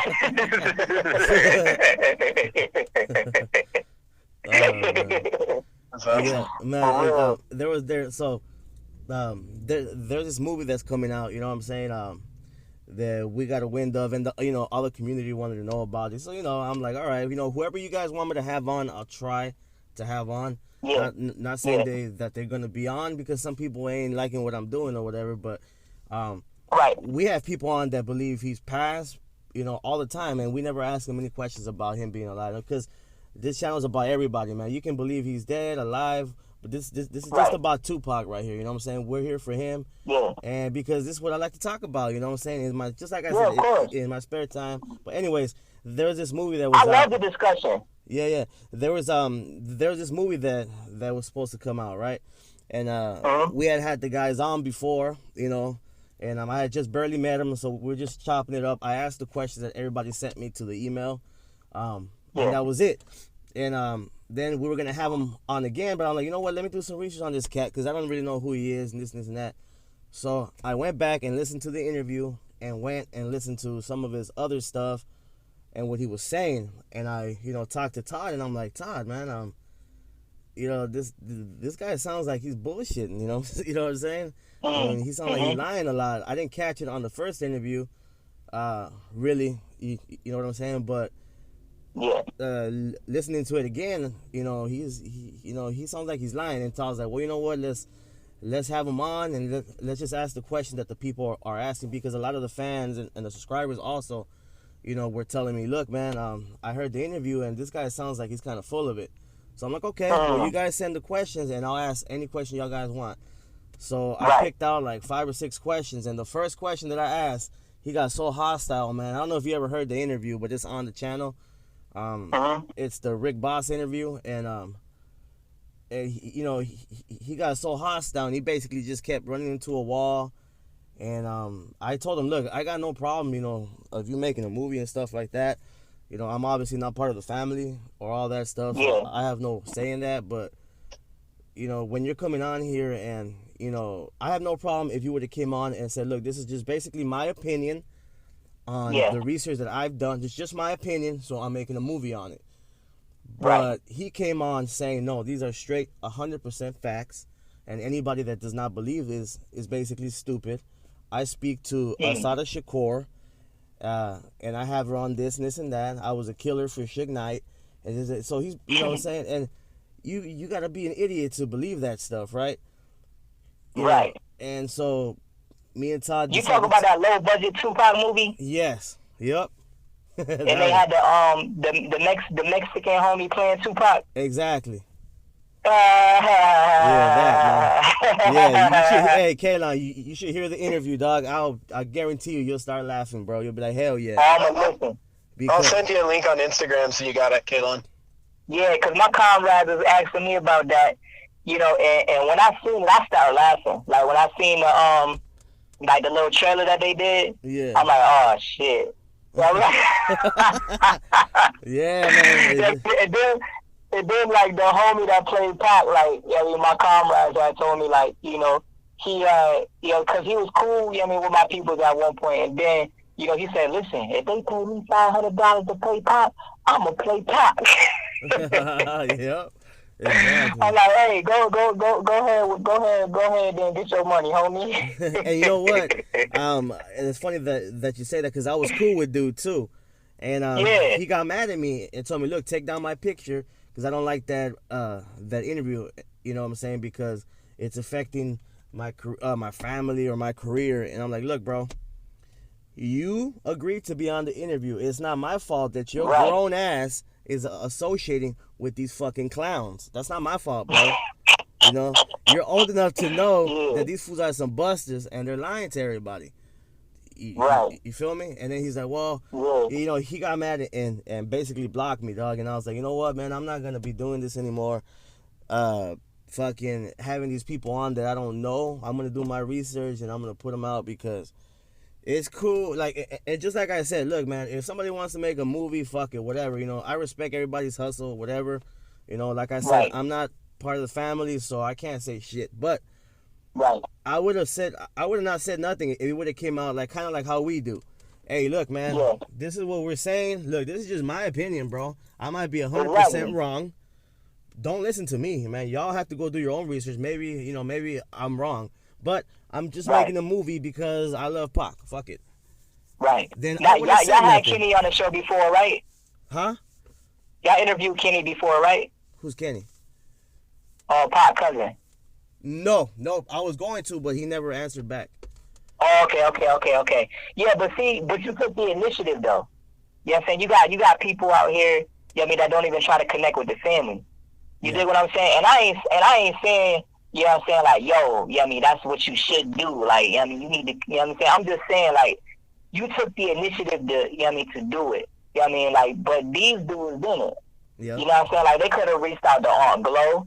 They could have reached out to Billy. Yep. You know what I mean? Kenny. They could have reached out to, to Setua. Yeah. You know what I'm saying? They could have reached any way, you know what I'm saying, to, like, all right, if you using the ideology and you using the character, even if you giving your opinion, because, art is all perception. Yeah. You know what I'm saying? Like, I could have created, some art without the family permission if I wanted to because I'm an artist. Mm-hmm. You know what I'm saying? It's just that, you know, I'm a family man first though. Yeah. You know what I'm saying? So, you know, with me being a family man, you know, that's why I reached out to the family before I put out the album. So I think that, you know what I'm saying, we should always take the initiative. You know what I mean? And whether it was Kenny, Billy, Sexual, yes, and I reached out to everybody. Yeah. You know what I'm saying? And Kenny was the first one I reached out. You know what I mean? So it's like, you know, we just, you know, people need to take that into consideration, man. You know what I'm saying? And that's why, you know, a lot of things don't end up right for them. Yeah, but I did some research on this company tried to do a restaurant in Pac's name. What? You know what I'm saying? I don't know if you heard it. Yeah, I mean, it was written that Pac wanted to have this restaurant. I forgot what the name of it was. But if you look it up. Mecca? Well, yeah. Did they make it? What was the name again? Power Mecca? Yeah. Yes, Power Mecca. Yeah. I think they made it though, K-Lon. I think they have it, yeah. Yep, they did. And then when I did more research, I don't know if I'm mistaken, but I did more research and I found out that it got shut down. Oh shit. Yeah. You know what I'm saying? I don't know that. Maybe it did. I haven't really got deep into that. Yeah, because, you know, I was, because, like, what we doing with the Machiavelli, that's another thing. We got herbs, too. You know what I'm saying? When we mix the maca, that gives energy, and the kava herbs that helps people with anxiety. So if you got high anxiety, you know what I'm saying, we're going to be putting out these macabre herbs. Oh, you know what I'm saying? And we put them in capsules. You know what I'm saying? So, like, you know, so you won't have to trip about the taste, because a lot of people, you know, don't like to take certain herbs because it tastes nasty. You know what I'm saying? Like, we had some sea moss one time, and, you know, that's good for, like, your vitality and everything. And my queen put it in the drink, and that shit tastes nasty as fuck. It actually tastes, you know, like you eating a fish raw. Oh, you know what I'm saying? So we like, you know what I mean? So we put it in capsules. So when you put it in capsules, you don't taste it. You know what I'm saying? It just, you know what I mean, go down your digestive system. So, you know, we, as a spinoff of the I Am Machiavelli project, we made the I Am Machiavelli album cover green, and it says macabre. You know what I mean? So we're going to be selling those herbs. You know what I'm saying? Like, you know, probably like 10 in a pack. You know what I mean? For anybody that suffers from anxiety. And the reason why I did that is because a lot of Tupac fans, like, we all suffer from PTSD. Yes, and we all, like, have anxiety. It's like, you know, people don't realize that, you know, when you know, Pac had that. You know what I mean? So, like, when we listening, you know, to a spirit long enough, you know what I'm saying? And I'm not saying that, you know, Pac was sick, but, you know, Pac admitted it. You know what I'm saying? Like, you know, I remember one time he said, I'm not violent, I'm petrified and nervous. Yeah. You know what I'm saying? On Strictly For My Niggas album. Yeah, you know what I mean? So, you know, we share that characteristic whenever we, you know, listen to somebody every day. Exactly. You know what I mean? So, you know, what I did, like, I know Pac want us to do, he said we got to start changing the way we eat, change the way we live, and change the way we treat each other. We created this macabre herb, yes, and that helps people with anxiety. And what the maca does, the maca focuses the kava herb. I mean, it focuses the kava herb. That's why we mix both of them together, because maca is good for energy. It helps boost your energy. You know what I'm saying? So what it does is it helps boost the energy of the kava. You know what I mean? That creates, that lowers the anxiety and focus. You know what I mean? Your anxiety to lower itself. I mean, so we shit, I need that, we're gonna be really. Yeah, I mean, it works wonders, man. Like, I use myself as a guinea pig. You know what I'm saying? And whenever I take them kava herbs, I be so relaxed, because I'm naturally, you know what I mean, a hypersensitive person. You know what I'm saying? And that's why I talk so fast you know, and that's, you know, I don't look at myself as a genius, I look at myself as sensitive. You know what I'm saying? And with me being sensitive, you know what I'm saying, it makes me just be aware of certain things because I'm hypersensitive. You know what I mean? So, you know, the truth comes to me real fast. And as fast as the truth comes, as fast as it come out. You know what I mean? So, but a lot of times, like, if I'm like in an angry spirit, you know what I'm saying, then it multiplies in rage. Yeah. You know what I'm saying? Because I'm triple Aries, I'm triple flame. So when I get angry, I don't really get angry. I'm in rage. You know what I'm saying? And I start destroying shit. That's why, you know, 9 times out of 10, you know what I mean, I like to stay calm. You know what I mean? So, and, you know, I don't always like to smoke weed. Like, I don't smoke weed. You know what I'm saying? Like, you know, I've done it before, but it's just something about the fumes and the smoke. I don't like it. You know what I'm saying? And I don't like to be too high. You know what I mean? Because if I'm too high and shit, you know what I mean? Like, you know, I start thinking of some crazy paranoid shit. You know what I'm saying? I remember Pop said, he said I was deep into the weed at that point. I was paranoid. You know what I mean? I can't smoke weed. I'm already hypersensitive. You know what I mean? So I take them kava herbs. You know what I mean? That helped lower my anxiety. Man, I feel you on that one, bro. Yeah, when I see, because I don't smoke weed right now. I've stopped for a while, but when I first started to blaze, I would get real paranoid because I'm just like you, man. Very hypersensitive, very aware of everything, always thinking. You know what I'm saying? Yes. And when I would smoke weed, man, my mind would go off whack, dog, and I would keep smoking it, and then that'll go away, and I'll just get the pleasant feeling, being calm and stuff like that.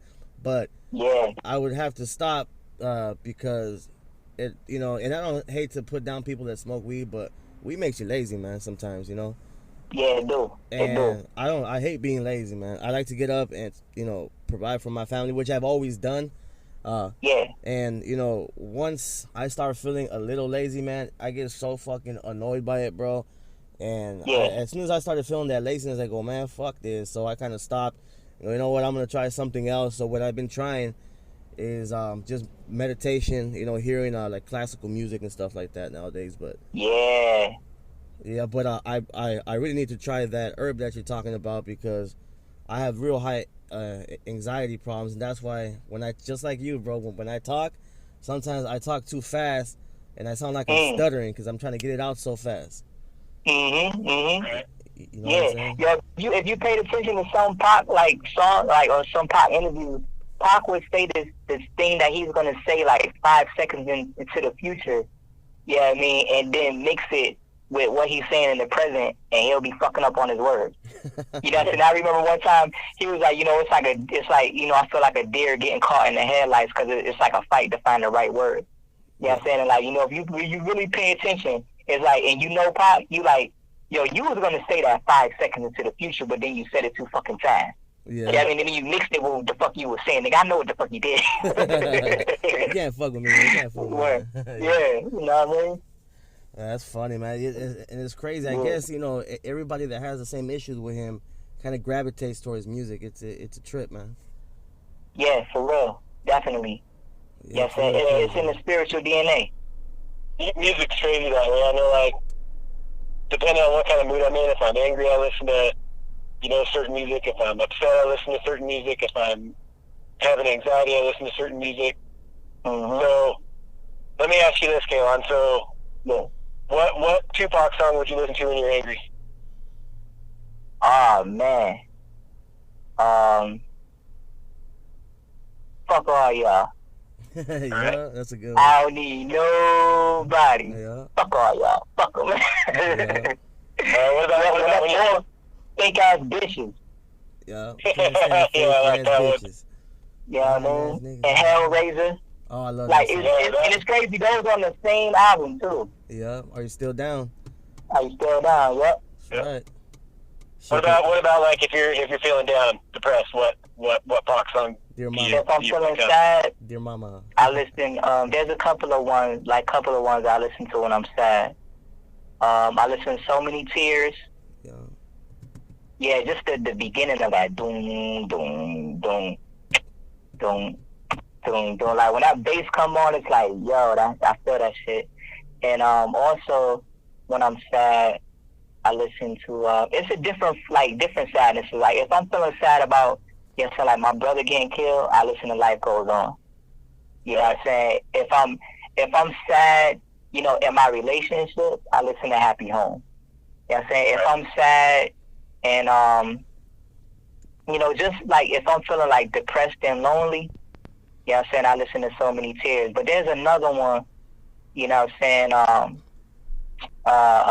which one there's one that lifts my spirit, that's Nothing But Love.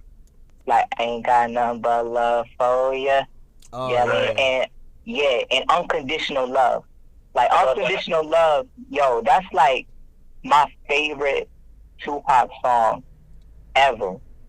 You know what I'm saying? Because just the thought, of the word unconditional, you know what I'm saying? That means that no matter what you do, you know what I'm saying, no matter what you say, I'm going to always be there for you. That reminds me of God.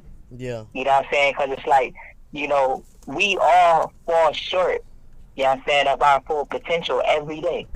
You know what I'm saying? And like that spirit of love is like, yo, no matter what, I'm here for you. You know what I'm saying? We may have problems, but I'm always there for you. You know what I mean? So that would be the top song. Like when I'm sad, I listen to Unconditional Love. Yep. So Yeah. we could go on and on with this. I'll ask you one more. So you're cruising down the road, your pockets are fat, your family's in the car, you're on your way to a vacation or something, you're in a great mood. What pop song do you put on? Staring at the world through my rear view. Nice. Yeah, you know what I mean? Because it's like, I played the game. You know what I mean? And if you remember what he said, real niggas do what they want to do, bitch niggas do what they can. You know what I mean? Like, yo, that's like some big dog status. Yep. You know what I'm saying? I'm like, yo, I fulfill all my dreams. Now I'm looking at everything in my rear view like, what's up? Yep. You know what I'm saying? When y'all thought that y'all can kill me, I'm looking at y'all motherfuckers through my rear view. What's up? You know what I'm saying? Like, you know what I mean? Some people would probably say straight balling. You know what I'm saying? But, yo, stand through my rear view, just like the things that he said alone. You know what I'm saying? And those lyrics, powerful. And I think the most powerful shit in that song is what he said at the end. You know what I'm saying? That one, that would be the all-top one for that. You know what I'm saying? But, that'd be it. Shit, I don't know about it. This might be the PTSD or whatever in me, but one of the songs about Tupac that I can hear no matter when I'm sad, angry, or whatever, that usually, puts my spirits up is Hit 'Em Up. I don't know why, man. It's just that song. Oh, yeah. That shit just gets me, when I'm down and low, and when I hear Hit 'Em Up, it gets me hyped up. If you're pissed off, that's a good song to hear. Yeah. You know what I'm saying? That'll help you fight them demons in the head. Exactly. You know what I'm saying? If your homie fucked you over, Hit 'Em Up, bring you up to it. It's just, you know what I'm saying? It's just one of those songs, man, that gets me hyped up. Yeah, man. Because it's like, I mean, you standing up and you fighting the opposition. You know what I mean? Because at that time, it's like he been through so much shit and the motherfuckers try to act like it didn't happen. Yep. You did what I'm saying? And try to put it in the dark. He said, no, fuck that. I mean, I'm exposing that shit. You know what I'm saying? And we gonna hit you motherfuckers up. You know what I mean? Like, yo, I'm telling you, man, like that one always got me going too. Yeah. You know what I mean? All the Tupac songs, man, it's like, that's one thing that I can say what Good Weed did was help me write that Pac song. You know what I'm saying? When I was like, you know what I mean? You wearing booty shorts, now it's raining, that's what you get. We all know you get around, you wonder why we call you bitch. Like, that was crazy creative. Like, I put all of them Tupac songs in the one verse, but I did it after I smoked weed. You know what I mean? So that was good weed. I be listening to it and I be like, yo, how the fuck did I come on? Oh yeah, I remember. I was smoking some good weed that day. It's that weed, man. Shit. Remember what strain it was, K-Lon? Remember it, bro. Huh? I said, remember what strain it was, man, so you can always have that. I know, right, man? I forgot, man. That was so long ago. I wish I did have that weed again, man. Cause and then I realized, like, oh shit, weed do make you, crazy creative. Nah, but it's a certain weed that make me crazy creative. Yeah. You know what I'm saying? Cause I done had some weed. The one time I was thinking suicidal thoughts.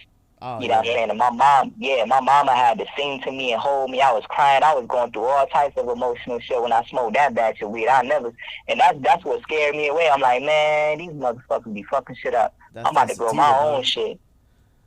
That's that. Know what I mean? That's that sativa that be making your mind race like that. You gotta smoke that indica.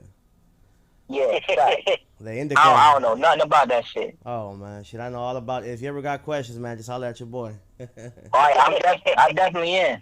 Definitely in. Shit. You know what I mean? That's why I wanted to be in a place where, I could smoke freely. You know what I mean? Like, and like grow my shit. You feel me? Like, New York State, they got so many laws. You know, I'm like, man, I gotta get the fuck out of here, man. Yeah, man, for sure. Shit. Arizona's pretty lenient, and I'm sure where Todd's at, that's the people that.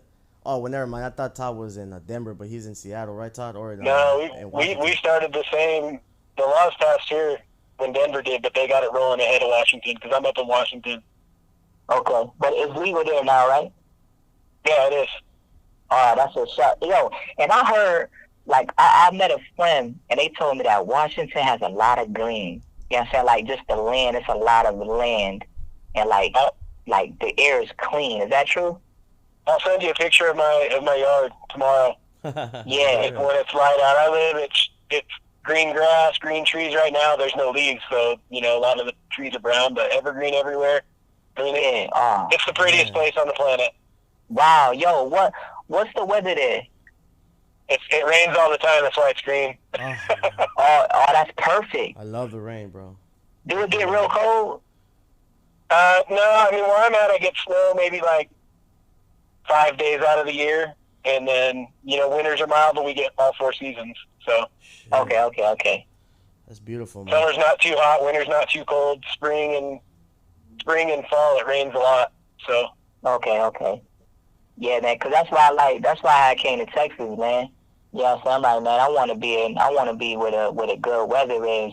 But then when I heard about Washington and the green, I'm like, man, I need to go to Washington, man, because I love being around just that green. Coming from a place where there's like a whole bunch of pollution and toxins and buildings and industry, all that shit, like, I'm like, man, I want to get the fuck out of here so I can breathe.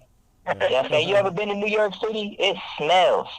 I've been to LA and I've been to a lot of big cities, but yeah, where I'm at, man, the air's pure, it's cool, and it's just, I mean, it's amazing. I'm coming there. For real. So I wanted to ask you real fast, K-Lon, about another song. So it's not on either one of your albums. When we first started looking at, when Danny first said that we were going to interview you, I hit up YouTube and I came across the song, and it's a powerful song to me, and I've shared it with my daughters, and I feel like every female and every male on the planet should hear it. So I just wanted to hear your thoughts on it, what was behind it, and that's Let Me Try. Oh, wow. Yeah, man. So how that started off, I was working with a producer that sent me a beat, and in the song it was saying "Let Me Try." He remixed it. I'm not sure if it was the Stylistics, but it was somebody, like an old group. And but he started acting funny, you know what I'm saying? And because the artwork, like my queen created some artwork and he ain't like it, so he took the beat from me. He said, "I'm not working with you." So I made the beat myself. Yeah, he didn't know that I knew how to produce, and what he did was use a sample and created a beat. Like, I actually played the keys. So I played that whole song, I sung it, and I wrote it. And basically the song, is about hip hop. You know what I'm saying? Because to me, hip hop, it's like a woman. You know what I'm saying? And I think that hip hop has been abused. You know what I'm saying? That's why I said in that song, I said, "You're like higher infinite power healing our people" at the end. You know what I'm saying? That's hip hop. HIPHOP, higher infinite power healing our people. You know what I mean? And when you think about a mother, a mother is nurturing, and a mother is the first teacher. You know what I'm saying? So, I went into that song basically like saying like, all right, all these other rappers had you, they disrespect you. Like even Nas said hip hop is dead. But I'm like, to me, mama, you'll never die. You know what I'm saying? So let me try. Let me try to fix, what they have damaged. You know what I'm saying? No, nothing against like, people with tattoos on their face, but I made a line, when I was like, I told a story about like a woman that's in an abusive relationship. You know what I'm saying? And in the song is like, I'm saying like, let me try, let me show you different. You know what I'm saying? Because, so much abuse, going on in hip hop that is not even hip hop no more. You know what I'm saying? Like I remember, like listening to like early hip hop, you know what I'm saying, and feeling great. You know what I'm saying? Now I listen to songs, I'm like, what the fuck is that? You know what I mean? But I know that, the old heads that came up before us felt the same way about rap. You know what I mean? They grew up on the OJs, yes, and they grew up on the Temptations, and they look at our music and they like, man, what the hell is they talking about? But then, you know what I'm saying, as time goes on, those same people is like, they fall in love with somebody like Pop. Yes, and like I got a lady to this day, she never listened to hip hop ever. You know what I'm saying? She heard my song STD, Spiritually Transmitted Demons, and that made her a K-Lon fan for life. You know what I mean? So, I feel that, we need to heal hip hop, just like we need to heal our relationships. So it's like, it's a metaphorically speaking. Yes, in the same way that, me as a rapper, like my view on hip hop is the same way that we should view our relationships too. You know what I'm saying? And just be more gentle. You know what I mean? And, just let the real ones try. That's for sure, man. So, tell the people a little bit about you, K-Lon. Is K-Lon, is he married? Is he single? Was he married? How long you been married? Oh, What's man. the deal, brother? Me and my queen been together for going on 10 years. It'll be 10 years January 28th. You know what I'm saying? We had 2 beautiful children. You know what I'm saying? And, we was married when we met. You know what I'm saying? But, you know, how we do it, like, we want another queen. Actually, we want two more queens. You know what I'm saying? So, you know, and it, if I'm gonna be politically correct, we're polygamous. You know what I'm saying? Like, you know, and this was before it was like a thing, because now I see a lot of posts about it, a lot of people, you know, wanting to be polygamous, but it's like, it's about nation building. You know what I'm saying? It has nothing to do with just having threesomes and all that, though that's fun. You know what I'm saying? I ain't gonna lie. You know what I mean? That's fun. You know what I mean? But, you know, me, I grew up in a family of women. You dig what I'm saying? 5 aunties, single moms, single grandma, no uncles. All I know is to pour into the womb. You know what I'm saying? So, you know, my queen, she wants, you know, and we both want to expand our love. You know what I'm saying? And also, you know what I mean, to have like a family base. You know what I mean? To where, you know, she has a sister wife. You dig what I'm saying? You know, and I have a queen. You know what I'm saying? But we all family, and we all help to take care of each other and take care of the household. You know what I'm saying? But it's like, I only talk about it when I'm asked about it. Like, you know, you're not going to see me posting about polygamy all the time. You know what I'm saying? Because, you know, that's not what I'm trying to attract. You know what I mean? Because a lot of these people out here, they claim to be polygamous, but they just want threesomes. You know what I mean? They just want orgies. I'm not on it like that. You know what I'm saying? So it's sacred. It's very sacred to me, and I don't really tell a lot of people about that. You know what I'm saying? But since you asked the question, you know what I'm saying? Like, you know, that's basically, you know what I mean, how we rock. You know what I mean? In that realm in life. Okay, shit, that's interesting. See, I would have never guessed that about you, man. Yeah, man. Yeah, man. You know, I always wanted a big family. You know what I'm saying? And, you know, my queen, she wanted the same thing. You know, so, you know, we got, you know, some communications going on. I won't say we found our queens, you know what I'm saying? But we definitely do that. We definitely know that we want to. You know what I mean? Because, you know, I had a dream. You know what I mean? That I had one.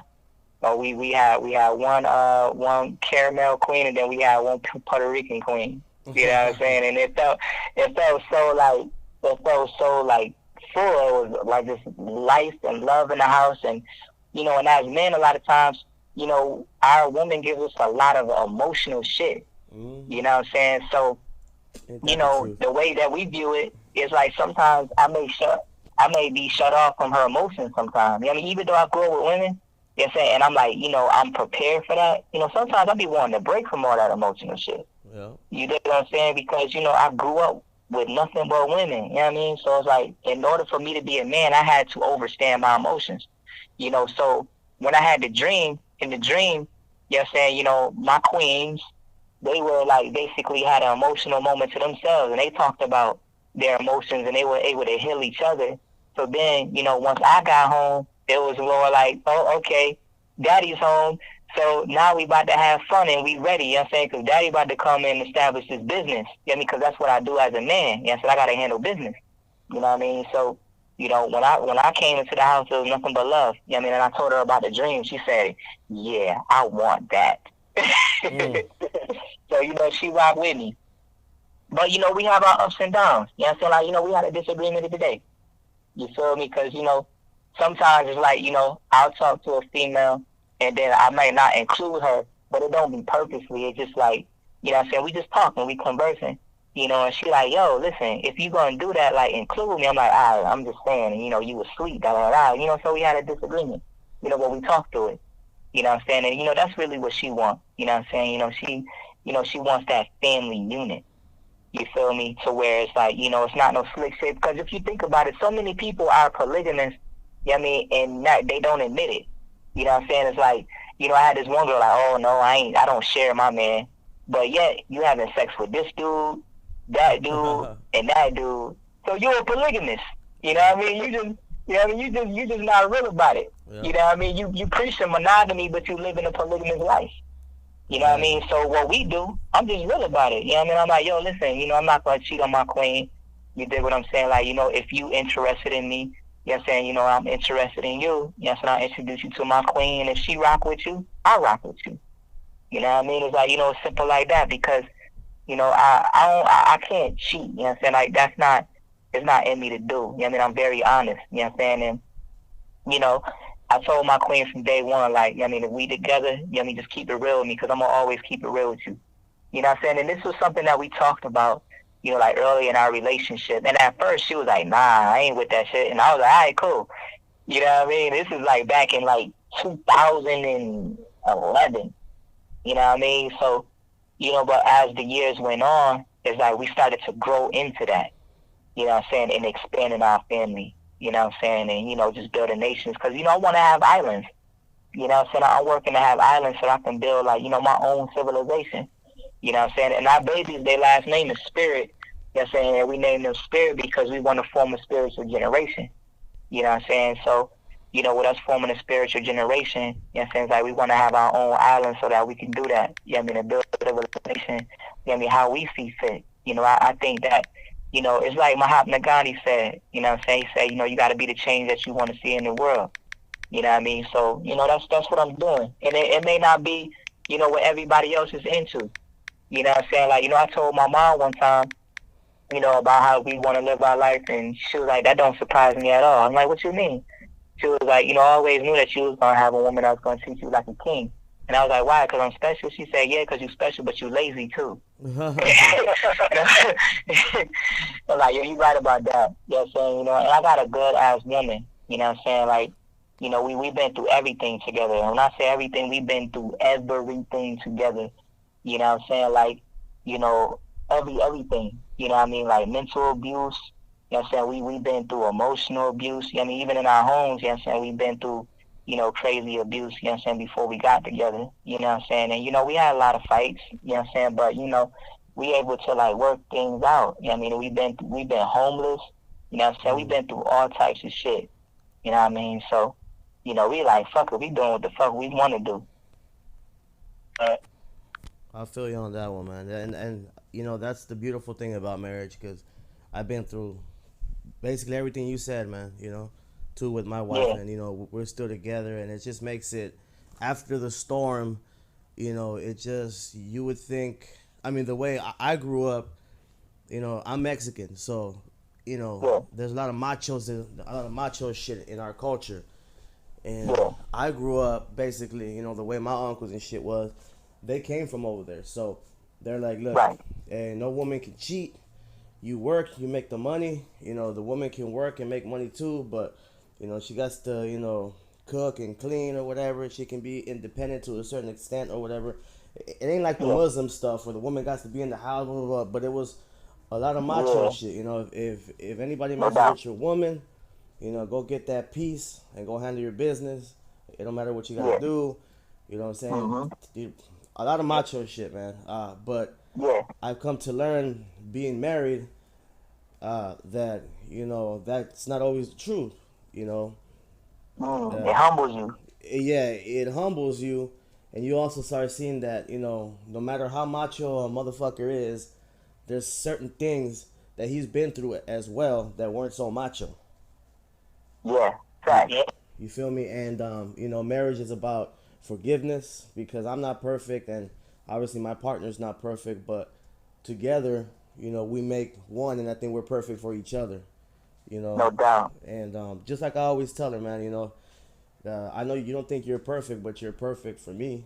You know, you're perfect Yeah. in my eyes, and that's all I care about. And that's, you know, same for her. You know, she tells me ditto the the same. You know, so when you mentioning Yeah. that, man, that's so true. And I think a lot of youngsters should hear that message, because the problem with today's music is all we hear about is the hoes and the bitches and fuck a bitch and Exactly. and they don't understand that those same people that are rapping all that shit are lying to you. Mm-hmm. Facts. You know what I'm saying? They could be whooped themselves, and they're over here making music talking about, fuck, I'm a pimp and this and that. It's not always true. Exactly. That's a fact. It's not always true, you know. So they have to see that you have to treat your woman with respect, just like you would like your mother or your daughter to be treated, man. Because women are beautiful, man. No matter what they do, you know. Yep. Like some men be like, oh, she cheated on me. She's a fucking puta. She's a fucking hoe, and this and that. And I'm like, so you never cheat on your girl? Well, yeah, but that's different. It's the same thing, brother. It's the same thing, yo. And I couldn't stand that. You know what I'm saying? Where they be like, okay, you know, she fuck with somebody else, she's a hoe. But if a dude do it, you know what I'm saying, then, you know, he just being a man. Nah, fuck that. You know what I'm saying? Like, the rules apply on both sexes. Mm. You know what I mean? And, you know, that's why, like, you know, I never really got with that, I mean, that ideology, you know what I'm saying? Because it's like, you know, you making this person or the man seem, I mean, like, you know, innocent, you know what I mean? Or more, you know, that the same rules don't apply to him. Nah, it apply to all of us. I say, you know, I got a song called Yin and Yang. You know, I say, man is the earth. No, I say, man is the sun. Woman is the earth. We come together. We make this work. I guide the seeds. You help them breathe. You give them love. I help them see. I mean, you give them light. You give them life. I give them light. But they don't grow if we fight. So all that fussing leads to nothing. Let's stop the battling and get to loving. Because I need you. You need me. I am peace. Your harmony. When we be for harmony and unity, that heals you and me. Communication forms a community, and that's true indeed. When we become one earth and the sun, then we truly see. You're the beginning, I'm the gang, the other side of my brain. When you're my joy, when I feel pain, you're my sugar, I'm your cane. When I'm low, you lift me up. When I fall, you pick me up. When I'm scarred, you heal my wounds. I'm your staff, you're my womb. You know what I'm saying? It's basically about, you know, equality. You know what I'm saying? That, you know, we all have a position to play. You know, and as long as we play our position, you know what I'm saying, then, you know, we should have a harmony and equality. You know, I was listening to Erykah Badu yesterday, and she got this song called Orange Moon. And she said, you know, she's the orange moon because she's the reflection of the sun. You know what I mean? And like, you know, we're supposed to be a reflection of each other. You know what I'm saying? If I'm intelligent, then you're supposed to reflect my intelligence. If you're intelligent, I'm supposed to reflect your intelligence. You know what I'm saying? So that our babies can have that umbrella, I mean, of intelligence, so that they can grow and be the trees that they should be. You know what I mean? So yeah, bro, what you're doing, man, I'm proud of you. You know what I'm saying, for keeping that, I mean, that love alive in the relationships, because we need it. That's the other day. So we're talking about this. I'll share a story with you guys real fast. So we have a pellet stove in our house to heat the house. And so, you know, we go buy the 50, 60-pound bags of pellets and dump them in or whatever. And this was right at Christmas time, and Grandma and Grandpa were here, and my wife went and grabbed a bag of pellets, and I just happened to come around the corner, and I said, "What are you doing?" And I said, "Give me those pellets." And my daughter was right there. My daughter said, "Why'd you do that? You're taking away her independence." And I looked at my daughter, and I told her, I said, "I'm not taking away her independence." I said, "I'm teaching my boys that they have responsibilities to women. And I'm not doing it because she can't do it. I'm doing it because she shouldn't have to do it." Exactly. Amen, brother. That's a fact. Amen. Like they say, chivalry's dead, right? What's that? I said, like, you know, there's a lot of people that claim that chivalry is dead, but like how you just claimed right now, you know, you gotta teach your son that that's a bunch of bullshit, because it's not. It doesn't have to be. It might be dead for some people, but it don't have to be for, you know, for us, man. You know what I'm saying? But it's unfortunate it's dead because society is saying it's dead. And if we don't have people out there teaching the right example, then it's gonna die. Yeah. That's a fact. Yo, man, I wanted to do a song called Gentlemen Still Exist. And I think that we should come together and work on that project. You know what I'm saying? Like, include, you know, a podcast, you know, or like just a discussion about, you know, just being a gentleman. You know what I'm saying? Because, you know, when I met my queen, you know, she didn't grow up with that upbringing. I mean, she didn't know, you know, how to, you know, allow a man to open up the door for her. You know what I'm saying? Like, you know, she didn't get that growing up. I mean, her dad got killed when she was 13. You know what I'm saying? So, you know, with her experience with dudes just want to fuck. You dig what I'm saying? And I'm like, you know, like, nah, listen, you know what I'm saying? Like, I open up the door. You feel me? And it's not like you were, like Ty said, it's not about, you know, taking her independence away. It's like, you know, she shouldn't have to do that. You know what I'm saying? We should treat our women like queens, because that's what they are. You know what I'm saying? Now, when they show otherwise, you know what I'm saying, it's like, you know, a lot of them haven't been taught, you know what I'm saying, how, you know, to allow themselves to be gentle. You know what I'm saying? Because, you know, when I met my queen, she was rough. You know what I'm saying? Like, you know, she wanted to fight and everything. You know what I mean? It's like, yo, listen, we ain't got to do that. Yeah. You know what I'm saying? You know, we can talk. You feel me? And it's like, you know, then she was like, okay, you know, this is different because, you know what I mean? And it's like, yo, you know, we don't know what somebody is going through. You know what I mean? And like, you know, with me growing up, you know, I didn't have like a granddad, you know what I mean, to show me, you know, or a dad to show me, you know what I'm saying, and the women of my family, and like my aunties and my mother, you know, they didn't have their dad to show them, how, a man should treat a woman. You know what I'm saying? Like, the dude or the so-called granddad I had, God rest his soul, he beat my grandma, and then he left, my grandma, dropped my grandma and the babies off at my grandma's sister's house. You know what I'm saying? And basically said good riddance. Mm. You know what I mean? And that broke my aunties, yo. And then I broke my mom too.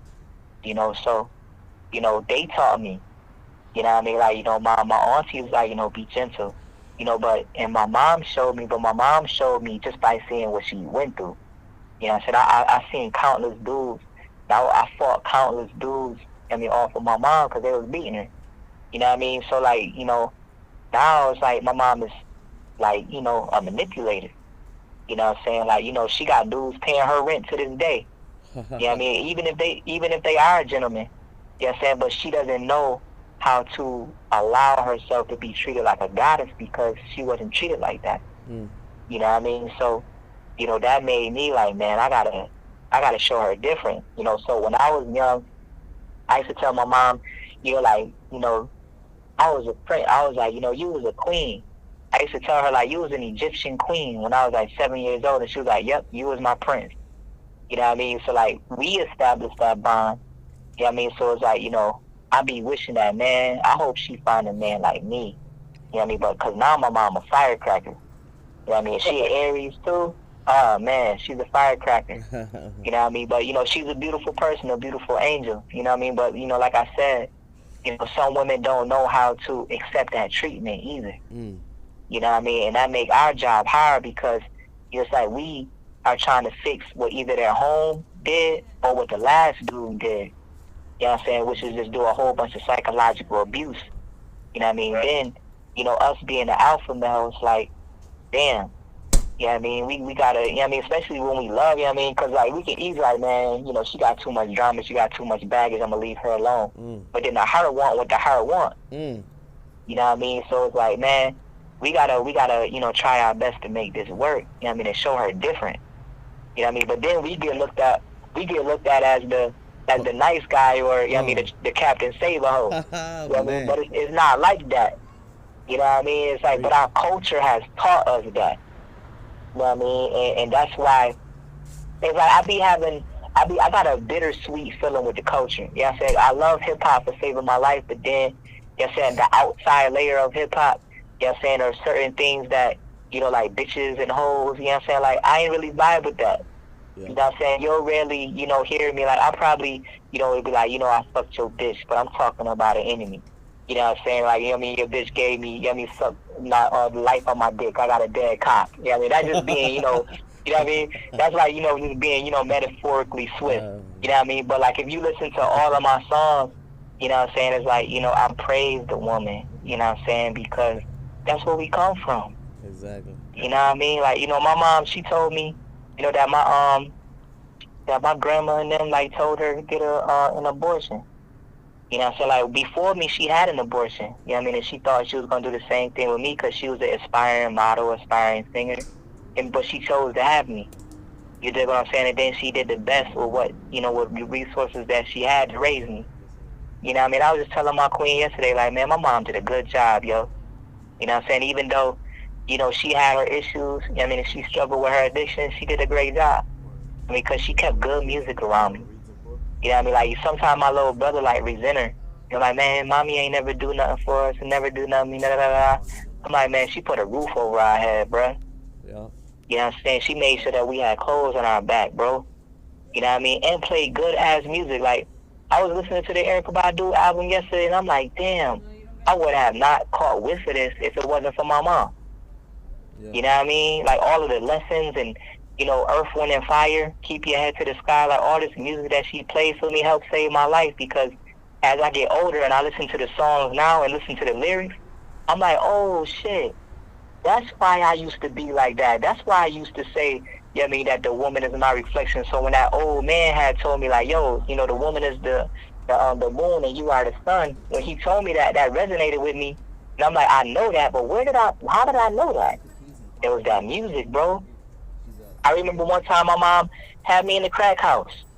You know what I'm saying? She was smoking crack with her friend. They was sleeping in the dark room. I was just telling my queen this yesterday. My mom and her friend was on crack, and they was in this dark room laying down in the bed together. And I'm sitting there by myself in the crack house.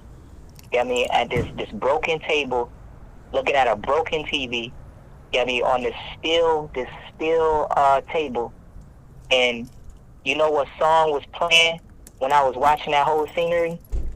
Which one? My Life by Mary J. Blige. Yeah, And in the song, she said,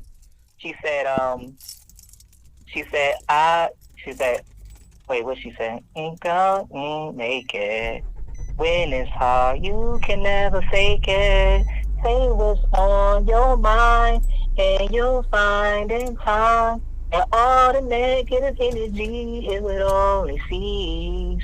Yeah, I mean, and she was saying, like, you know, and you'll be at peace with yourself. Like, and so while I'm listening, while I'm watching the scene, I'm seeing my mom on crack and shit, knocked out with this dude. I'm hearing Mary J. Blige, and it's like she an angel. Yeah, I mean, and she was like, and if you don't believe in yourself, just believe in He, because He'll give you peace of mind. Yeah, I mean, and then you'll find out in time that everything will be fine. You know what I mean? It's like that music, you know, and as I got older, I'm like, damn, my mom planted some good ass music in my mind that helped me get through a lot of shit. Yeah. You know what I mean? And now that I'm older and I listen to these songs, I get those pictures. I mean, I remember the first time I heard Real Love by Mary J. Blige.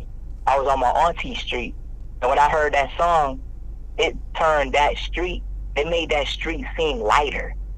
Like there was a beam of light on that street. So every time I go on that street, like I used to love being over there. Yeah. You know what I'm saying? Because she stayed in it wasn't all good, but it was a better part of Rochester. You know what I'm saying? Where the sunshine, there was trees and stuff. Like where I'm from, it was always dark. You know what I'm saying? You see crack pipes in the streets and shit like that. You know what I'm saying? Until my mom moved to a better neighborhood called Cornhill, then I felt a little bit more space. Yes, and a little bit more peace. You know what I mean? But yeah, you know, music, man, it bring back so many memories. You know, and it just make me realize that, you know, everything wasn't all bad. I mean, it looked bad, but, you know, it was a brighter future the whole time. You know what I mean? And now I make music. Yes, and I make money off of what I'm doing. Yes, and I'll make a whole lot, but this is the year. Yes, and I said, I mean, 2020, I'm going to be a millionaire. I mean, and everybody that I associate with is going to be successful, all of us. You know what I'm saying? Wired Up TV is about to go to the next level. You know what, man? It's funny that you say that because that Rhythm and Rhyme show pays $1 million for the winner, I think. Oh, shit, I'm on it. I'm on it, bro. I'm on it, bro. She's right on time. Hell yeah. It's crazy. And you know what, man? I'm pretty sure Todd will agree with me on this. I've never asked him this, but it sometimes when I hear your music, it trips me out how you're not bigger, you know. And I mean, like, yeah, I don't mean like as any disrespect, but I mean like, you know, on TV, on every fucking magazine, like that kind of shit. You know what I'm saying? You're big in our hearts, man, in all the community. No doubt. You feel me? But you know what I mean, right? No, I know exactly what you mean, and I'm gonna tell you, like, you know, I used to feel bitter about it. You know what I'm saying? Because I'm like, man, these niggas mumbling. You know what I'm saying? These niggas, they talking about, I mean, shooting your girl and, I mean, all this shit. And I'm pouring out love. You know what I mean? And not only am I pouring out love, like, I'm crazy lyrical. You know what I'm saying? And like, you know, I put my all the time, and I produce, I draw, I do all of that. You know what I mean? And I used to get real bitter. You know what I'm saying? But now it's like, you know, I'm like, you know, I strategically played this because, you know, I'm going to tell you, one of the main reasons is because I learned that the artist is the last one to get paid. Mm-hmm. You know what I'm saying? So there was, you know, with my mom being in the business, you know, I told y'all before, you know, she sung on Anita Baker's first album. Mm-hmm. You know what I'm saying? They gave her $200 and then sent her on her way because she didn't want to have sex. You know what I'm saying? So that gave me a vision of a record company. You know what I'm saying? And then after that, you know, I was fortunate to go to this place called In Control in Rochester. And In Control is like a youth program, and they gave like kids free studio time and stuff like that. You know what I mean? And before that, I was a part of a record company in Rochester called Inner Sight Records. I was 16. You know what I'm saying? But you know, the CEO wanted to rap on every beat, and he didn't want to give shine to the other artists.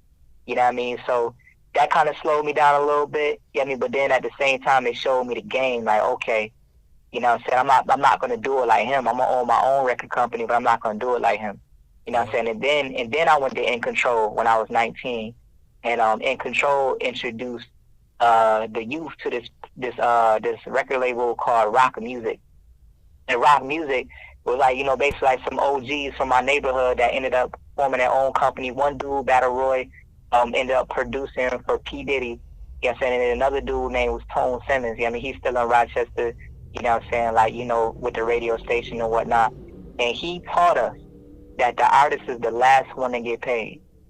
You know what I'm saying? And when he said that, he was like, the producer get paid first, the engineer gets paid first, the CEO gets paid first, the people that work for the company get paid first before the artist does. You know what I mean? So when he said that, it made me not want to chase being an artist. You know what I mean? I always created, but I always studied the game more. Mm-hmm. You know what I'm saying? I'm like, well, how can I get paid for my shit? You know what I'm saying? So I spent a lot of time. I went to school for business administration. You know what I'm saying? I learned how business works. You know what I mean? So, but that's why I said, like, this is the year. You know what I'm saying? That I'm investing into K-Lon, the artist. You know what I'm saying? I'm investing into established artists. You know what I'm saying? I wasted a lot of time investing in people that have potential, but that weren't established. Mm-hmm. You know what I'm saying? And then a lot of times when we put energy into potential, you know what I'm saying? Like, people really show their true colors and showing that they're not really in it for the long run. You know what I mean? So, I wasted a lot of, I don't want to say wasted a lot of time. I did a lot of community involvement. Yeah. You know what I'm saying? Like, when people in my city wanted to be, like, hood famous or they wanted to be locally famous, I was doing the Read to Be Core program. You know what I mean? So that's why, you probably haven't seen me on, you know what I mean, like, big screens or stuff like that, because I did a lot of community work. Yeah. You know what I'm saying? But I did that for a reason because, people in my city, they just wanted to be, locally famous, and they wanted everybody on their nuts. You know what I'm saying? And I'm not like that. You know what I mean? And I knew, I don't like to say the word better, but I would say, I'm more of a seasoned artist than a lot of people. You know what I'm saying? But I grew up with artistry, but what I did, is use my art to teach people. But say, even as a visual artist, you know what I'm saying, I taught kids how to paint murals in my city. You know what I'm saying? Like, I'll show y'all, I got a lot of murals in the city where I come from where, kids help me paint them and I help them paint. You know what I'm saying? So I use my talents, to uplift my community. You know what I mean? So, I played Frederick Douglass for 10 years in Rochester, New York for this play called the Walk the Walk play. So a lot of the kids, they remember me as, Frederick Douglass. You know what I'm saying? Because there was this big auditorium called the Hofstein School of Music. You know what I'm saying? I've been on the news a couple of times for that. You know what I'm saying? So, like, people remember me in my city from doing a lot of community work, of course, music, but, you know what I'm saying, for really being that person. I'm a humanitarian. You know what I'm saying? And I'm graduating to be a philanthropist. Yeah, so, like, I love when y'all buy my music, but y'all don't know how many times I be just wanting to give y'all stuff. Mm-hmm. You know what I'm saying? That's what, like, when people like, you know what I mean, some of your prices is high, I'm like, listen, you know what I'm saying? Like, right now, you know what I mean, this is how I feed my family. But eventually, I'm going to be giving y'all shit. You know what I'm saying? I want to give out money. You know what I mean? That's what I really want to do. But in order for me to do that, I have to invest in myself first. Exactly. You know what I mean? So, to respond to your concern, that's one of the reasons, why I'm not out there like that, because I'm more of a humanitarian than I am like a rapper. You know what I'm saying? And that's why, like, I make my music for the people. And if you look at the reality, is a lot of people are not in touch with the people. You know what I'm saying? The people are not in touch with themselves. Mm-hmm. So, of course, they're going to listen to music that's not really touching their spirit because that's what time it is. Yeah. You know what I'm saying? The reality is there's not a lot of soul music. There's not a lot of people coming from their heart, with the exception of people like J. Cole. You dig what I'm saying? And other artists, you know what I mean, that just come from the heart. Yeah. You know what I mean? There's a couple of them, but not many. Kendrick Lamar, I gotta give him a shout out. Yeah, Kendrick. Kendrick, very lyrical. You know what I mean? Very transparent. You know what I'm saying? And there's a lot of mystery to him too. Mm-hmm. You know what I'm saying? Yeah, but yeah, man. But shit, man. Fuck K-Lon, man. We want to thank you again for doing this interview, bro. Of course. You know, we want to say more for the next one because we always love speaking to you. You're one of the realest people we ever have on the show, man. You're very transparent. You're very real with it, and you know, we're always gonna have room for you here, and then you're always gonna have a home here, dog. Thank you, bro. I appreciate both of y'all, man. Danny, you know what I'm saying, and Ty, man. I appreciate y'all for the platform that y'all bring to the universe. It's needed. Of course, my brother. Yeah, I appreciate you being on, man. It's been awesome as always. I enjoyed it. No doubt. All right, K-Lon, thanks a lot, bro. We'll go ahead and let you go to sleep and spend some time with your family, my brother. Thank you so much, and God bless you, man. Hey, man, God bless you too, man. One love, one nation. One love, bro. All right, take care. All right, please.